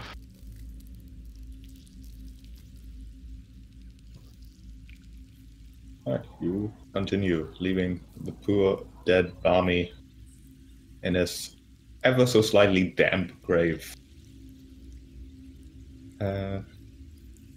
You continue. The way to the Butcher's Block is fairly obvious, mostly from the actual stream of people going there. It is definitely thoroughly into the night at this point. Prime time for an alehouse, obviously. Before getting there, you do turn the last corner towards the alehouse to see something rather, well, notable at least. The same people you've seen earlier, sort of ducking into different alleys and such, looking for something. You can currently see them near the tavern in said alley, or in one of the alleys, currently gathered around another body. They are a group of 6 ragged men, dressed in clothing that at some point was nice, but now it's just, pretty ragged. Perhaps it wasn't even their own to begin with. Perhaps they just picked it up from someone who discarded it somewhere. Although most of their clothes are actually dark. Most of them black, in fact, dark blues, everything dark. There's no whites, no reds, no yellows. Pretty somber overall. And it does fit to how they carry themselves. There's sort of a slight dignity to the whole thing as they are gathered around the body. If it weren't for the fact that they are already starting to loot the body, as one of them sort of pokes the body with his foot, saying to one of his companions as he passed by, "If he ain't dead, he's close enough. I say we collect him." The other men nod. One of them opens a dusty book, intoning, "Oh, whatever power this poor sort worshipped, look kindly upon the departed spirit of this guy, as he was your servant. Let it go too, he's gone. I saw it first." It's very professional, this. Go back to looting the body.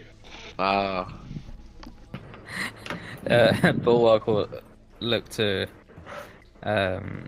Reus and Zathran and say, "You did not follow this, what seems important step in the taking of dead people's possessions." Any symbols in these guys? No. We recognize?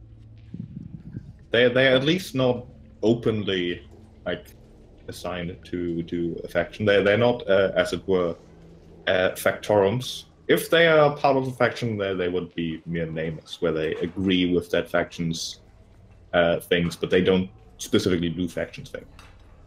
If you had to have a guess, they would probably belong to the Dedus.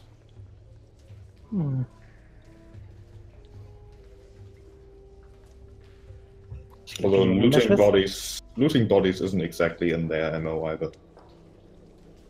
Them, so look to Bulwark and shrug and say, we'll do things in different ways.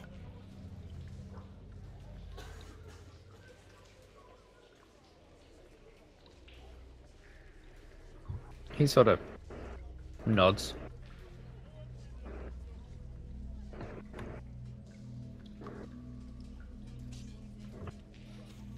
We didn't loot bodies. They were still alive. Yes. Crucial difference. These guys, by the way, another important reason why you should have your faction emblem on you, if possible. I mean, if you were drunk in an alleyway somewhere and these guys came around, no one protecting you. Don't leave your stuff and body unattended. Yeah. Keep your arms and legs inside the consciousness train at all times. Yes, and attached to your body. If at all possible. Yes. Bulwark will say that I do not have a faction. Well, Bulwark, that can be easily solved. Yes, let me tell you. You understand the Doomguard also is the smithing guild of the city. Beyond that, they also are tasked with protecting any important personnel as royal bodyguards, if you will. You would say that's the most prestigious order, which I think anyone would agree with. And it's organized. It has a purpose.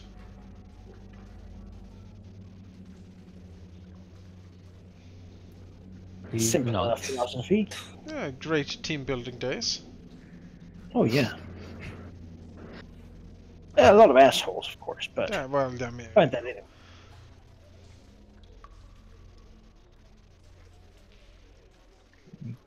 Bulwark will kind of shrug and say, "I have been here a very small amount of time. I think it can wait. Yes, of course, but you'll learn the longer you stay here. Philosophy is... I don't know about where else you've been, but it is what rules everything here. Maybe you can come with us for the next meeting, yes? Visit the armory. Lots of big, heavy plates as he sort of looks up and down on Bulwark.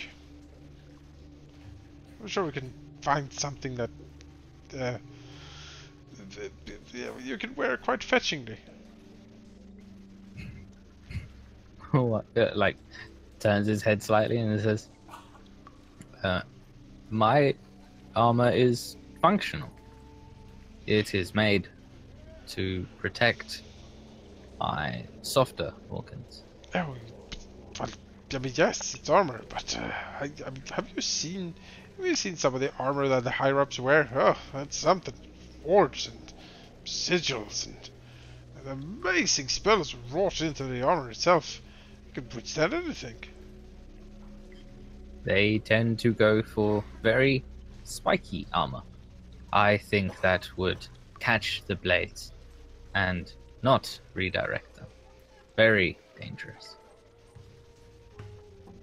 A weakness, no? It's like, I suppose where I come from, there was a lot of spikes on most things, really. He nods and says, spikes should be on weapons, not on armor. They cause weakness.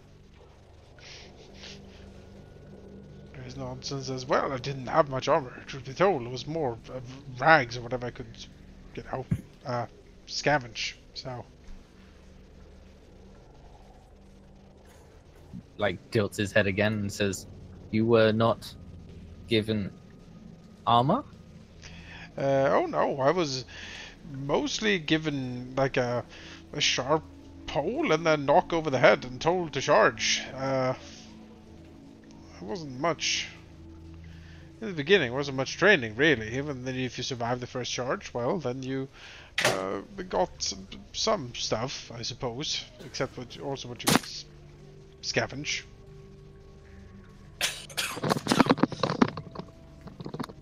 Bulwark was made to hold lines, so I was given plate and shield. Well, Reus like knocks on the armor to test the hardness of it. Says, well, you seem very sturdy. It is fused to the stone skin. Uh-huh. It can be removed, but it can be a long process. And I would need to allow it. It is very difficult. Reus nods. Well, I see. Your physiology is fascinating.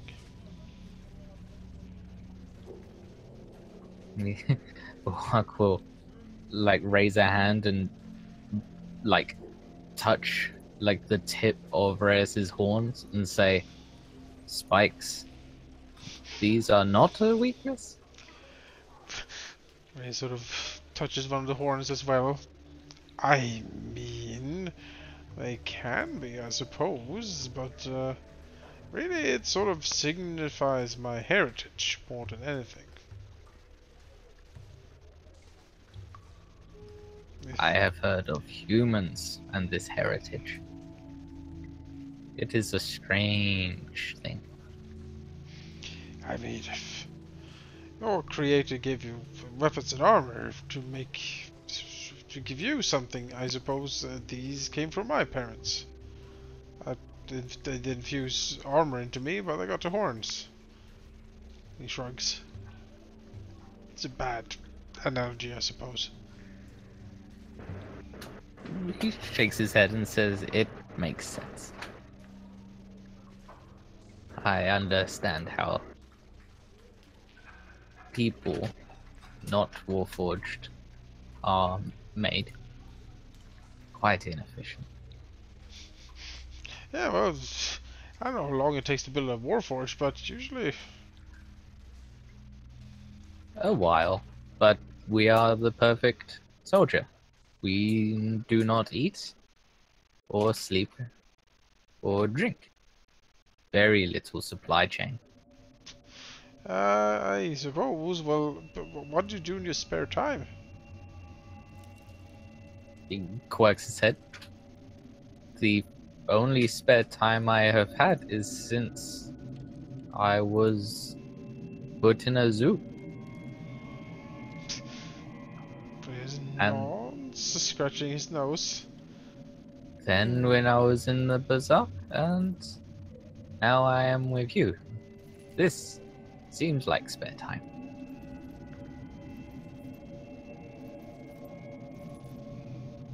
We were always in between duties and missions.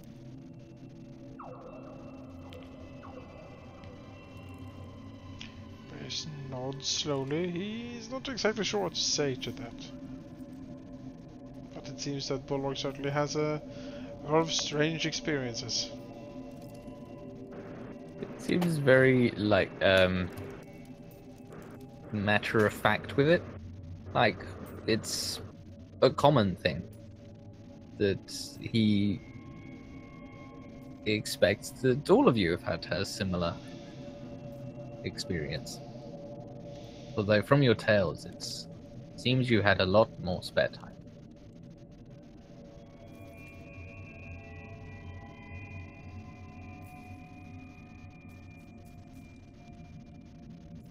But he seems happy nonetheless, and his stride continues, unfaltering. Hooray!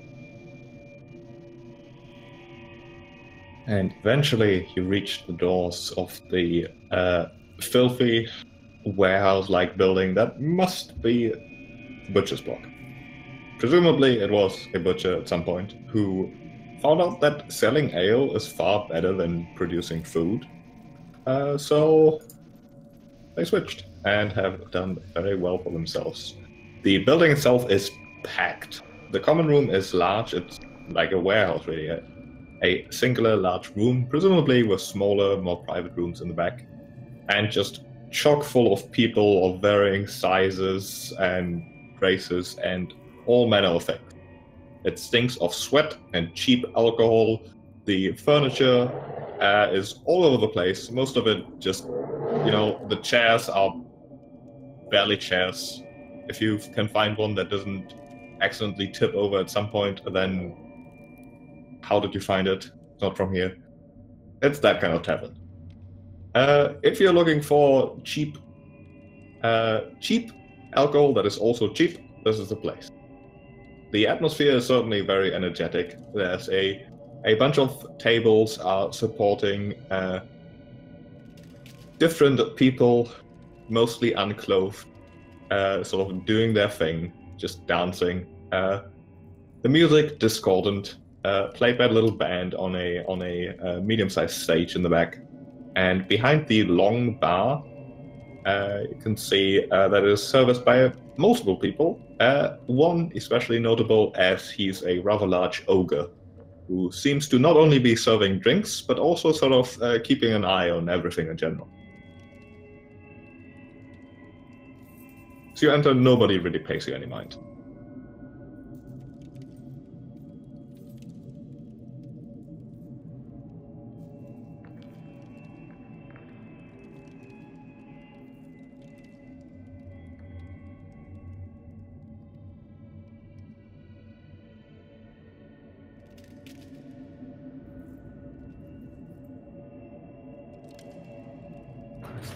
It's Well,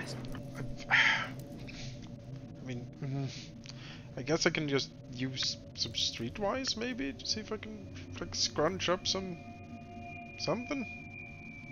Sure. All right. It's literally what that skill is. Yeah. Seems appropriate.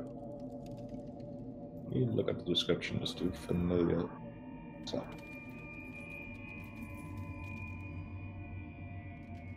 Let's see.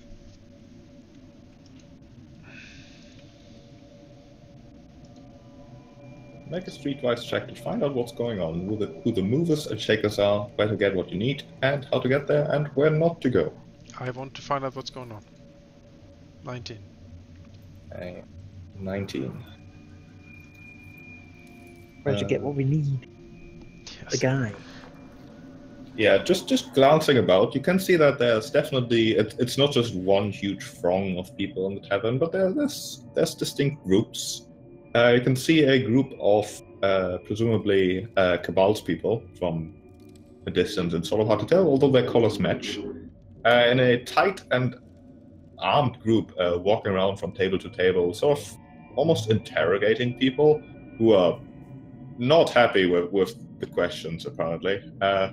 It doesn't escalate to a fight, but whoever those Cabal people are after, they want them bad.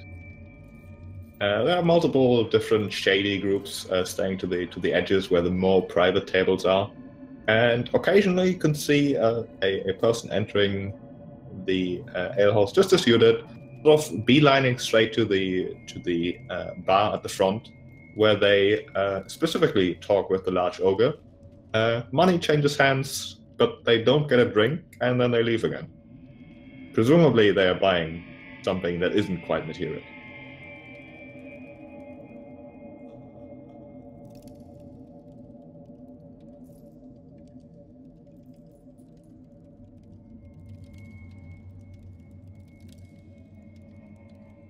Well, we don't have a lot of money. To just pick up 200 gold. How much money seems to be changing hands? It's a handful. It's not like pouches. Or, I mean, we could dip in if you want to get some info. Oh, let's go talk to him. Well, Oh gosh, I'm falling apart.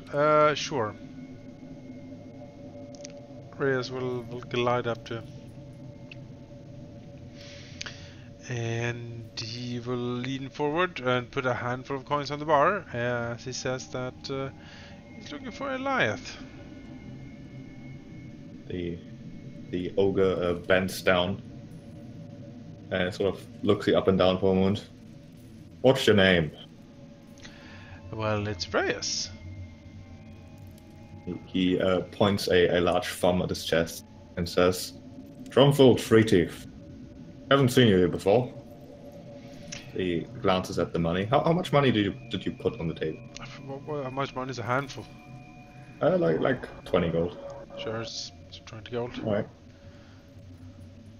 He sort of scoops up the money with his big hand and says, "Afraid I don't know who this alive might be, although I can keep an eye on the street if you like. Should be able to find something in a day or two, and if I don't, money." Reus nods. Well, that seems fair. Where you staying? Looks around. Not here, apparently. Good. Rooms are good. Got entertainment. Looks back at him. Are they? No. He nods. Yeah. I mean, you can send word to... What's the tavern's name again? Where we stay? The Seven Stags in the market board. You can send a word to the Seven Stags in the market board. Do you know it? He stares at you for a moment. Never heard of it. Yeah. I'll find. You know, you seem adept at finding things. Yes, I'm looking forward to you finding it. He nods. What's your passive insight? It is 10.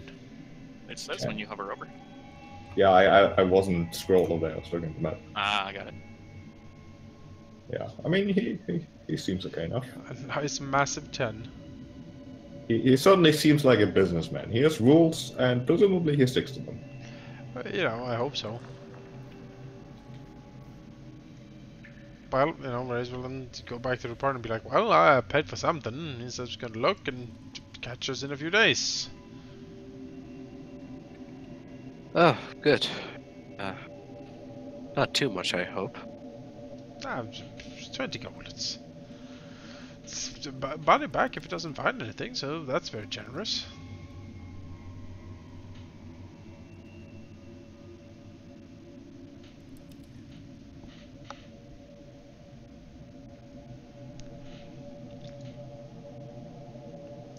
Reus looks around. Doesn't seem to be a place where he necessarily wants a drink, so I mean, with that, I mean, we can still look around.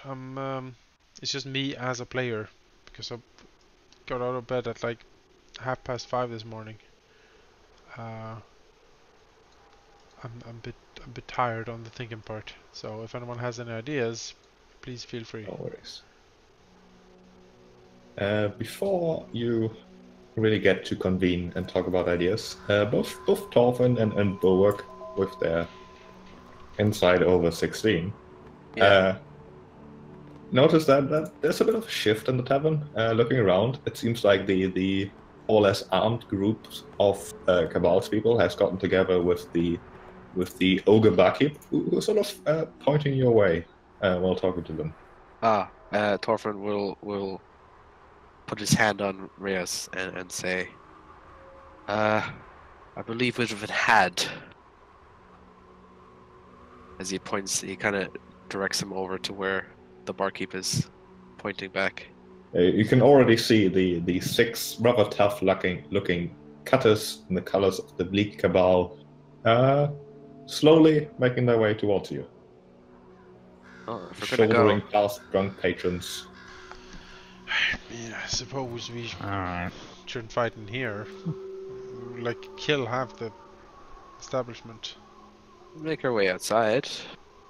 How easy is that to do? I mean, that's a lot of people, and they are not really giving you as much birth as they are giving the Alright. Bleak Cabal people. How about this? Can Thorfin do an insight check to see where, like, to be able to move through people easily, or is that something? Let's see, what was the insight scope say? Who are these people coming for us? They seem to be with the Cabal. Cabal. Yeah. No, I don't think inside works that way, really. Sure, that's fine. Other than the Bleak Cabal. What do they want? I don't know. The barkeep just pointed us out to them, so. I mean, presumably they're after the dude in the portal, so. Yeah. Yeah. If we're gonna talk, Yeah, let's talk to them. I'd rather talk outside, but if we can't get out easily, then I guess we'll just sit here and They stand on the start. ground. Well, like, what are they gonna do? Start shit in here? Yeah, true. Whether the Bleak Cabal, they're crazy, who knows? I mean, they don't care about anything. It's true, but apparently they care about this stuff. They approach fairly quickly, so are you just staying to wait for them to arrive?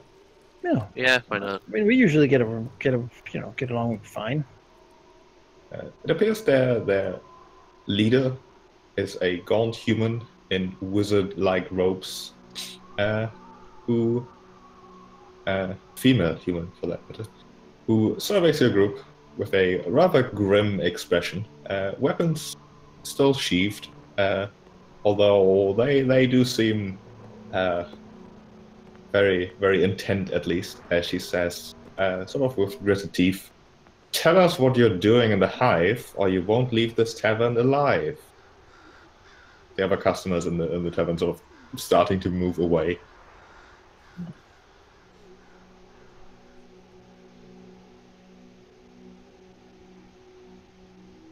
Her eyes sort of jumping between the 5 of you. Let them speak. So, we're here asking to find someone. What are you doing in the hive? She completely ignores the question. Says, "Who are you looking to find?" Yeah, I mean, I'm not sure that's any business of yours, really. She frowns a bit. who's asking? Name's Dariok. I don't actually think you're the people we're looking for. Well, who are you looking for? I'm delighted to hear it. She sighs a bit. People in the hive turning up dead. It's not good for anyone. There were some people just outside. Collectors. They look for the dead bodies, but they don't cause them. There was a man screaming demonic names before falling over dead. She shrugs. A bounty. Nothing unusual either. You know, it's just beyond that, it's all we've seen. She lets out a long sigh, the tension disappearing a bit. She looks around. Hope to find something here, but I can't say anyone related to any of this. Who are you looking for, though? I am interested. Tell that to Reus. Him too. Reus is like massages the bridge of his nose and says, "We are looking for someone who owes us a favor. He seems a bit elusive, though. Doesn't want to cough up, I'm guessing."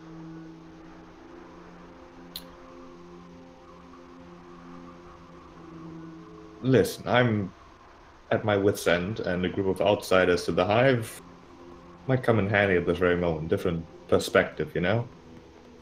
Tell you what, I help you find the guy, and you help me find who's killing people around here. You seem to have at least stumbled into some interesting situations involving dead bodies, and I don't suppose you've been in the hive for long, have you? Can't say we have, no.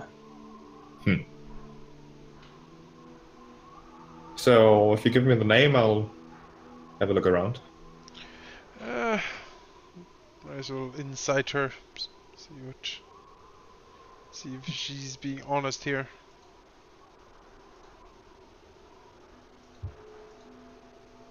It seems so. The tension and the hope to just find someone who's apparently randomly killing people do seem very real, as well as the offer to help you do your thing, just to have more eyes on the street, basically. You certainly look a little, perhaps more reliable than the riffraff, the drunk riffraff around you, so perhaps you're just the best option of the entire bunch here. Alright, sure. We're looking for someone named Eliath. And he's a bounty, you said? Is he? I forget. Is he crazy, or is he a normal person? I think he's normal. I think he was normal. I didn't really inquire about his mental state, but yeah, no, he seems to be. He's probably normal and probably laying low because people are looking for him. So. Well, that's a bit of a shame. We do keep records of every sod who loses his mind in the cage, but if he's just hiding here, it might be more difficult to find. With the name, though, give me a day and I can at least check our archives if the name shows up.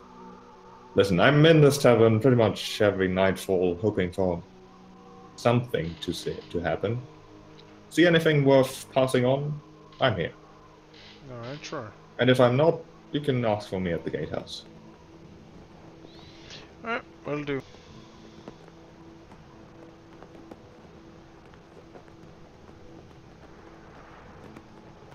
Let's go capture those harmonium people who've been killing random. That'll be something. Harmonium goes Probably around them. killing random people. Mercy killers.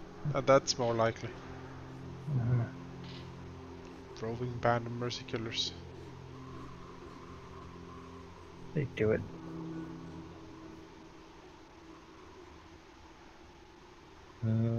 And I think with that, is there anything else you would like to do in the hive, or are you going to head somewhere to rest for the night? Maybe put Let's get a place here to rest. I mean, it's like half a day to go back. It's a few hours. It's not really half a day. 3.5 hours. We can go back. Let's go back. Keep an eye on the shady tiefling and just make sure that the bar Keep doesn't an eye out get- as we go back for the hive. Who knows? Yeah, watch out for that alleyway. That hungry alleyway. I don't think that's in the hive, but like more like on the way there. It's at the edge of the market ward. Yeah. Otherwise, that would be like, oh, it's probably that hungry alleyway. Yeah, I was thinking maybe it's the vampiric monster alleyway that's behind everything. I mean, who knows? It could have moved on now. Yeah, who knows?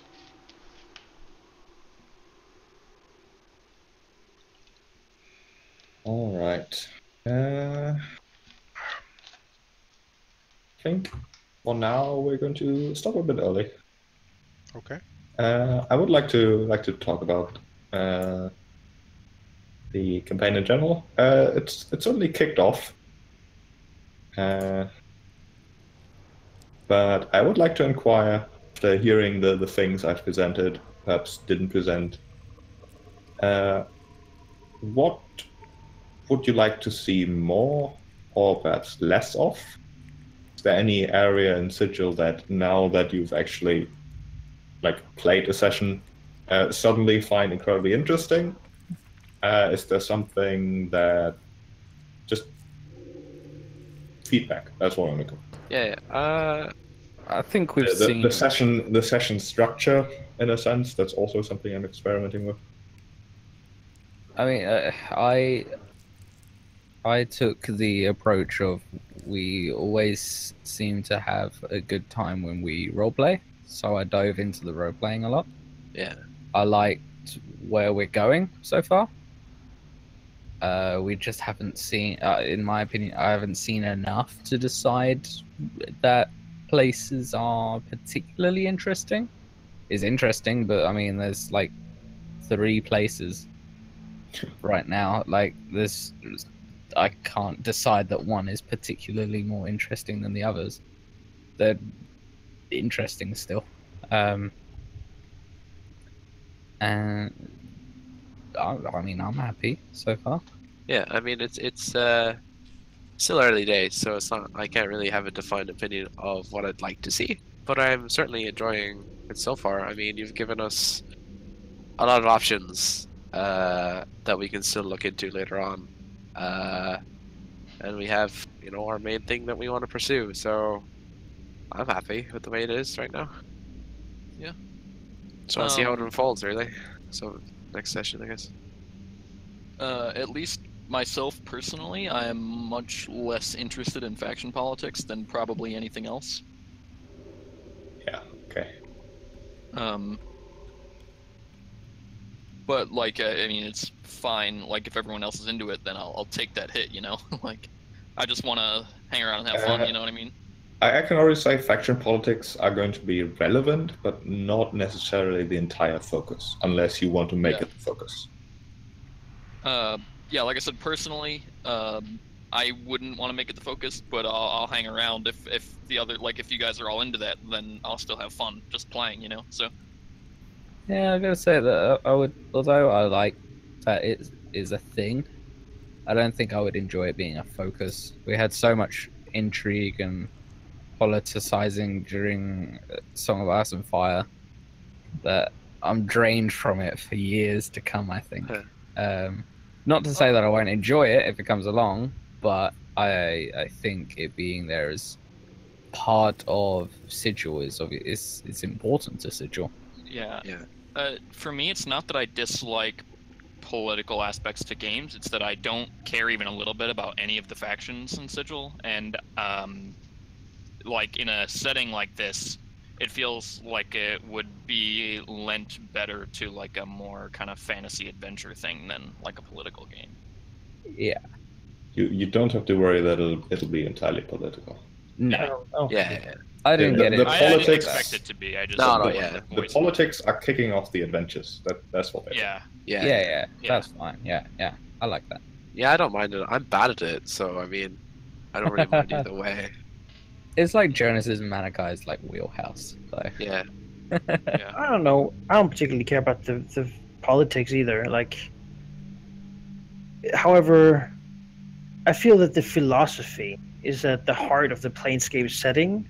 Yes. In that, and I don't know if you guys know this, but in the people of Sigil, the philosophy they follow is shaping the multiverse.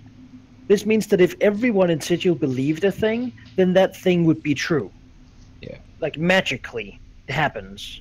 So when you say the harmonium all believe like that this is true and they're trying to convince people that their way is the right way, if they actually manage to convince everyone, then that would be the way it is. So sort of getting people into philosophy and sort of considering these things is, I mean, their thoughts become reality.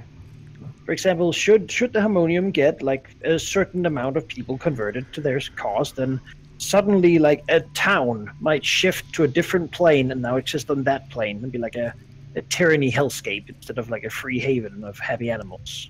It's a fairly unlikely thing that that's going to happen, though, because if one of the factions should get a large majority, the Lady of Pain is going to step in. Everyone knows of that, basically. If they get too strong, she might just decide to kill off all the factions. That's just something she does. She's not a person. She doesn't have reason. She just It's a does tentative things. balance. Yeah. There's a peace, and you can't openly just attack each other and assault. I think that's we fine. did that. No, we beat them up, and they would have beaten us up. We didn't kill them. We didn't go to their like stronghold and try and murder them all. No. I think that's the difference. We don't openly attack each other in the street. We're mean to one another, you know. We had a general fight because swords were drawn. That I mean, they struck first, so Yeah, just it defend was an themselves. argument, and it got heated. It happens. It's it is too early to say. Yeah. Really, I certainly can enjoy a lot of politicking and stuff like that. I find it fascinating and fun. But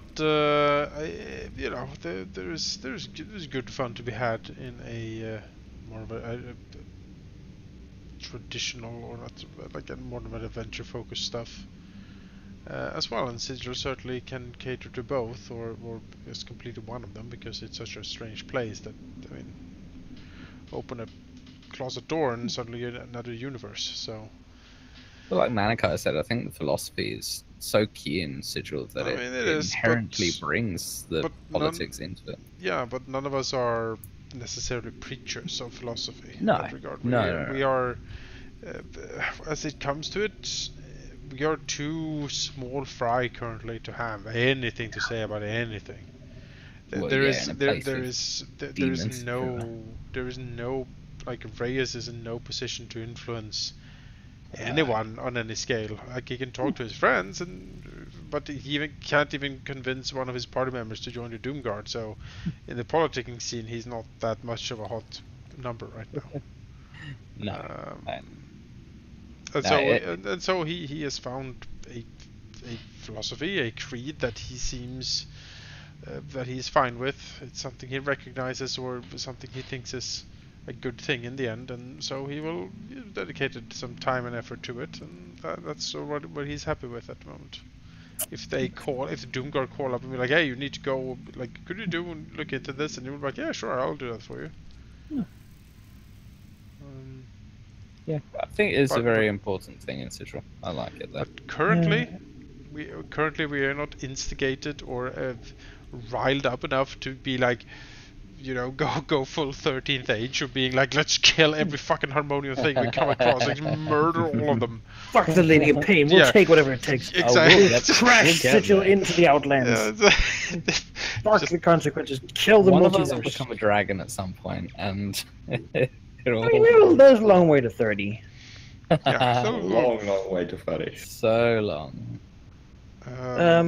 I think I probably come from a different place than most people because I know something about this setting before. But really, I think like, if I were to come with some feedback, it would probably be that I would actually like some more like fluffy flavor text, especially here at the beginning.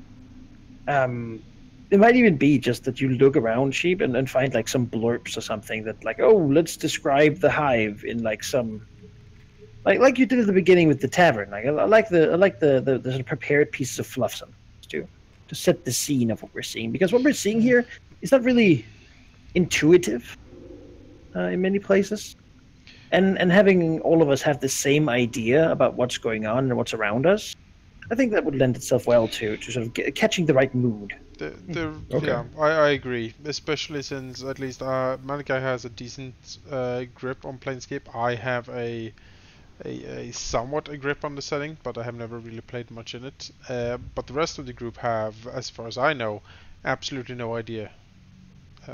Yeah, I mean, for me that I definitely don't. So Yeah. I literally know as much as Manaki has talked to me about. So when if someone who would like as a player would be like, oh, that dragon is a Githyanki mount, and Githyanki are the incredibly creepy people who follow a lich goddess who lives in the corpse of a dead god. You're like, oh, these are nasty people. You should not eat any. And little swords, sky piracy. Yeah, I didn't know what on earth was happening there, but I think that actually worked quite well for my character. Yeah, just like the descriptions of places and people, because it fits well that none of your characters are like from Sigil or from the plains, so you won't know people, and your characters can ask about those. But locations and such, when you see them, will give you a certain feel or a certain idea of what that is.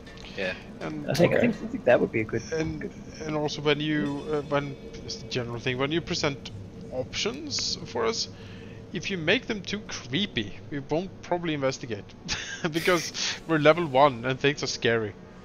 Especially fucking bugbears. Like, good God. Yeah, when a bugbear can almost one-shot us, a hungry vampire alleyway doesn't seem very inviting. I mean, it's Sigil, right? We can't, again, there's a slang word for an idiot who gets into trouble, because they're not careful. Many places, if you don't go there, that's probably a good idea. Yeah, there's so many things going on that we shouldn't fuck with. That, to some degree. I'm just saying that sometimes it is difficult to, as a player, because you want to help the DM. Should we take the hook or should we not? Yeah, because we want to help the DM along as well to pay the story, but so you sort of be like, I can tell you that place could have gone either way. I'm not following a single adventure idea. I am in fact mashing together a whole bunch of custom ideas and existing second edition adventures and whatnot.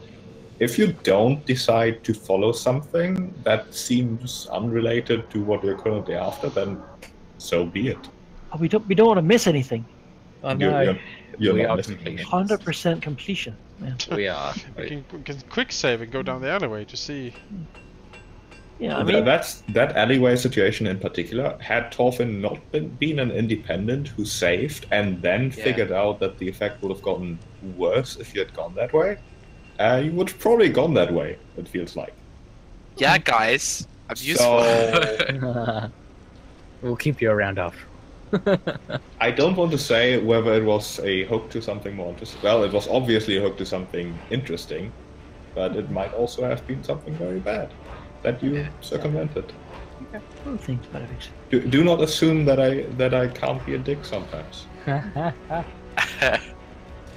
I don't think anyone would. No, that is. I didn't want to say anything, but we know.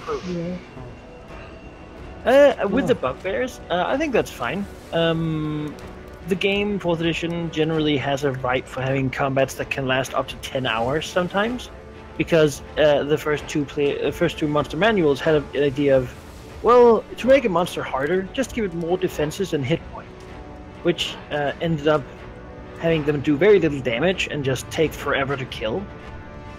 Player's Handbook 3 has some useful adjustments for some of these things. If you use the master plan program I gave you, I think that has adjusted most monster statistics for the math. I am using that. The very first encounter was considered a hard encounter because it was optional. Yeah. You could have not fought. So monsters will generally do high damage, have lower defenses, making it actually so you have a chance to hit them. Because just missing constantly is boring. And then they will also generally have lesser hit points to make your powers feel more effective. However, I mean, again, they will hurt you more, so combat will be faster and a little more brutal. I do remember playing the tabletop many years ago at some point that we basically decided to half monster hit points just to make battles go quicker, because they took a very long time. The third edition math of third master manual math should help make that less of an issue, because it can be. Do you think the first combat took too long? No, that's what I'm No, saying. no, I'm no, saying no, it's no. good that the monsters do more damage and have lesser hit points than Yeah. the opposite. Like if they did maximum of like 5 damage but had 4 times as many hit points, it would just like that would be at that point you're just like fucking another basic attack. Yeah. Another basic attack. Gives Another that- basic attack. Gives that the- sense of urgency when the thing that's attacking you is actually at the immediate threat rather than just a You body. know, the problem that- is that if you completely up the monster damage and then don't increase healing resources, it's gonna be brutal later on. Like if a bugbear can one shot us almost, might just keep an eye on those damage, those damage calculations, because it might be I mean, he did very roll dangerous max. very quickly. Oh, by the book. Yeah, he did roll max damage. My guess is those bugbears were brutes, who generally have the highest of damages, but don't do anything but Also- just deal damage. Also, since just a general thing to keep in mind for the group in general is that different monsters have very different defenses. A brute, if you target brute AC or fortitude, that's usually its best defenses. But if you go for its reflex or will. or will, that is usually its worst. So there are like the Look at the so- monster. What yeah, does it look like? at the monster. Think about what does it seem to do, and then basically suss out what is it probably weak against. A bugbear is not very smart usually, so. Look at the stone genasi ranger, and then think, oh, he probably has a super weak mind, and yes, a will of 11 is not, or Yeah, your defenses are pitiful. I know I cannot wear anything but leather armor, and the stat array did not give me a lot of high stats. I have a lot of uneven things. Which is good. I get a bonus to that from being a genasi. Yeah. I think mine are alright. Yeah, My defenses are pitiful. In the end, the general overgripping advice is setting the scene more is probably a good idea, especially for a lot of the group who is not familiar with the setting at all. Okay, cool. I'll make a note of that. Yeah. Beyond Sigil that, is cool. Yeah. I like the number of things we've had happen. We had a lot of what seemed to be sort of random events. I like them. Again, a little more flavored text. So that I think that just makes them also like a little crisp surprise, little something, little flavor thing, just to get the feel that we're in this big epic city where everything's going on constant. A good thing. Makes it feel like we're traveling and actually going someplace too. So that's a good thing, yeah. We're still getting our feel for the campaign, our characters. Love the art you've got here, Sheep. That is a great picture of the inn. Fantastic picture.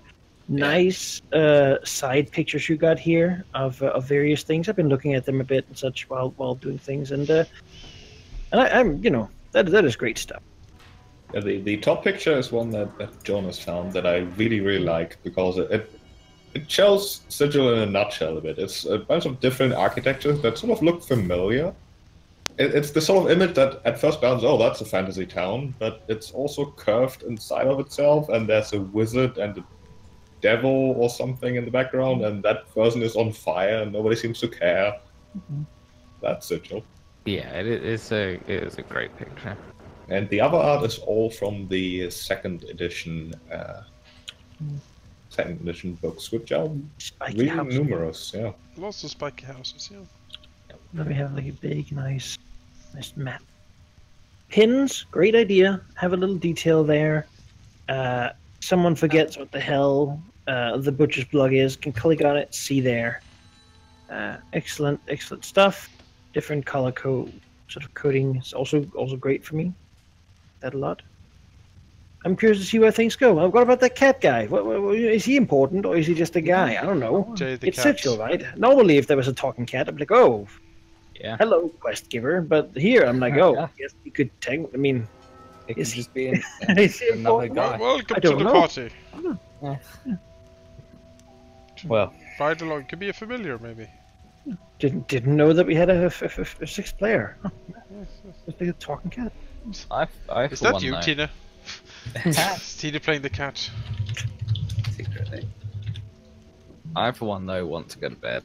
because I've had a long, long day. Yeah, I got the feeling that juices were running low, so I don't mind stopping early. Do we do this again next week? Is that Next week is a no. Okay. I think neither Sheep me. is gone, and both me and Jonas are going to be gone. So there's the 13th. Yeah.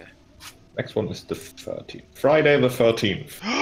Yes. Yes, it is. Oh my god. Wait, I thought we were doing the Saturdays. Oh, I got like a bunch of Are we teenagers doing the to kill Saturday? it. I thought we were doing Saturdays.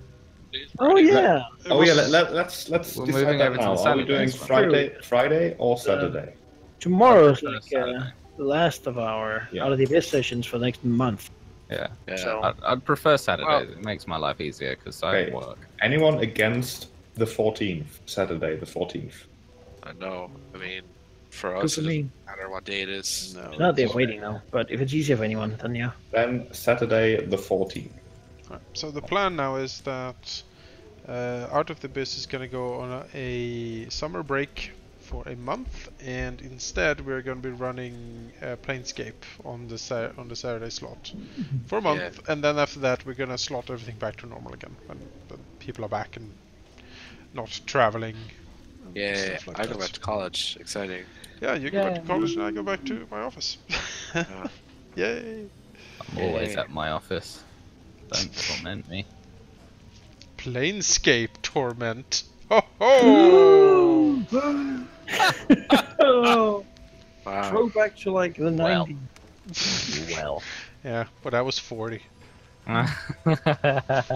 Oh, young days. Yeah. He was still a man. Exactly. I wasn't bent. The withered It was not, creature. you know. Shadow. Yeah, it's not like it is now, A remnant. where Christopher Hitchens said that if I can't be erect, at least I can be upright. Alright. Hitchens would know. Yeah. everybody. Bye, everybody. See you tomorrow for Out of the Abyss. And, Bye. Yeah.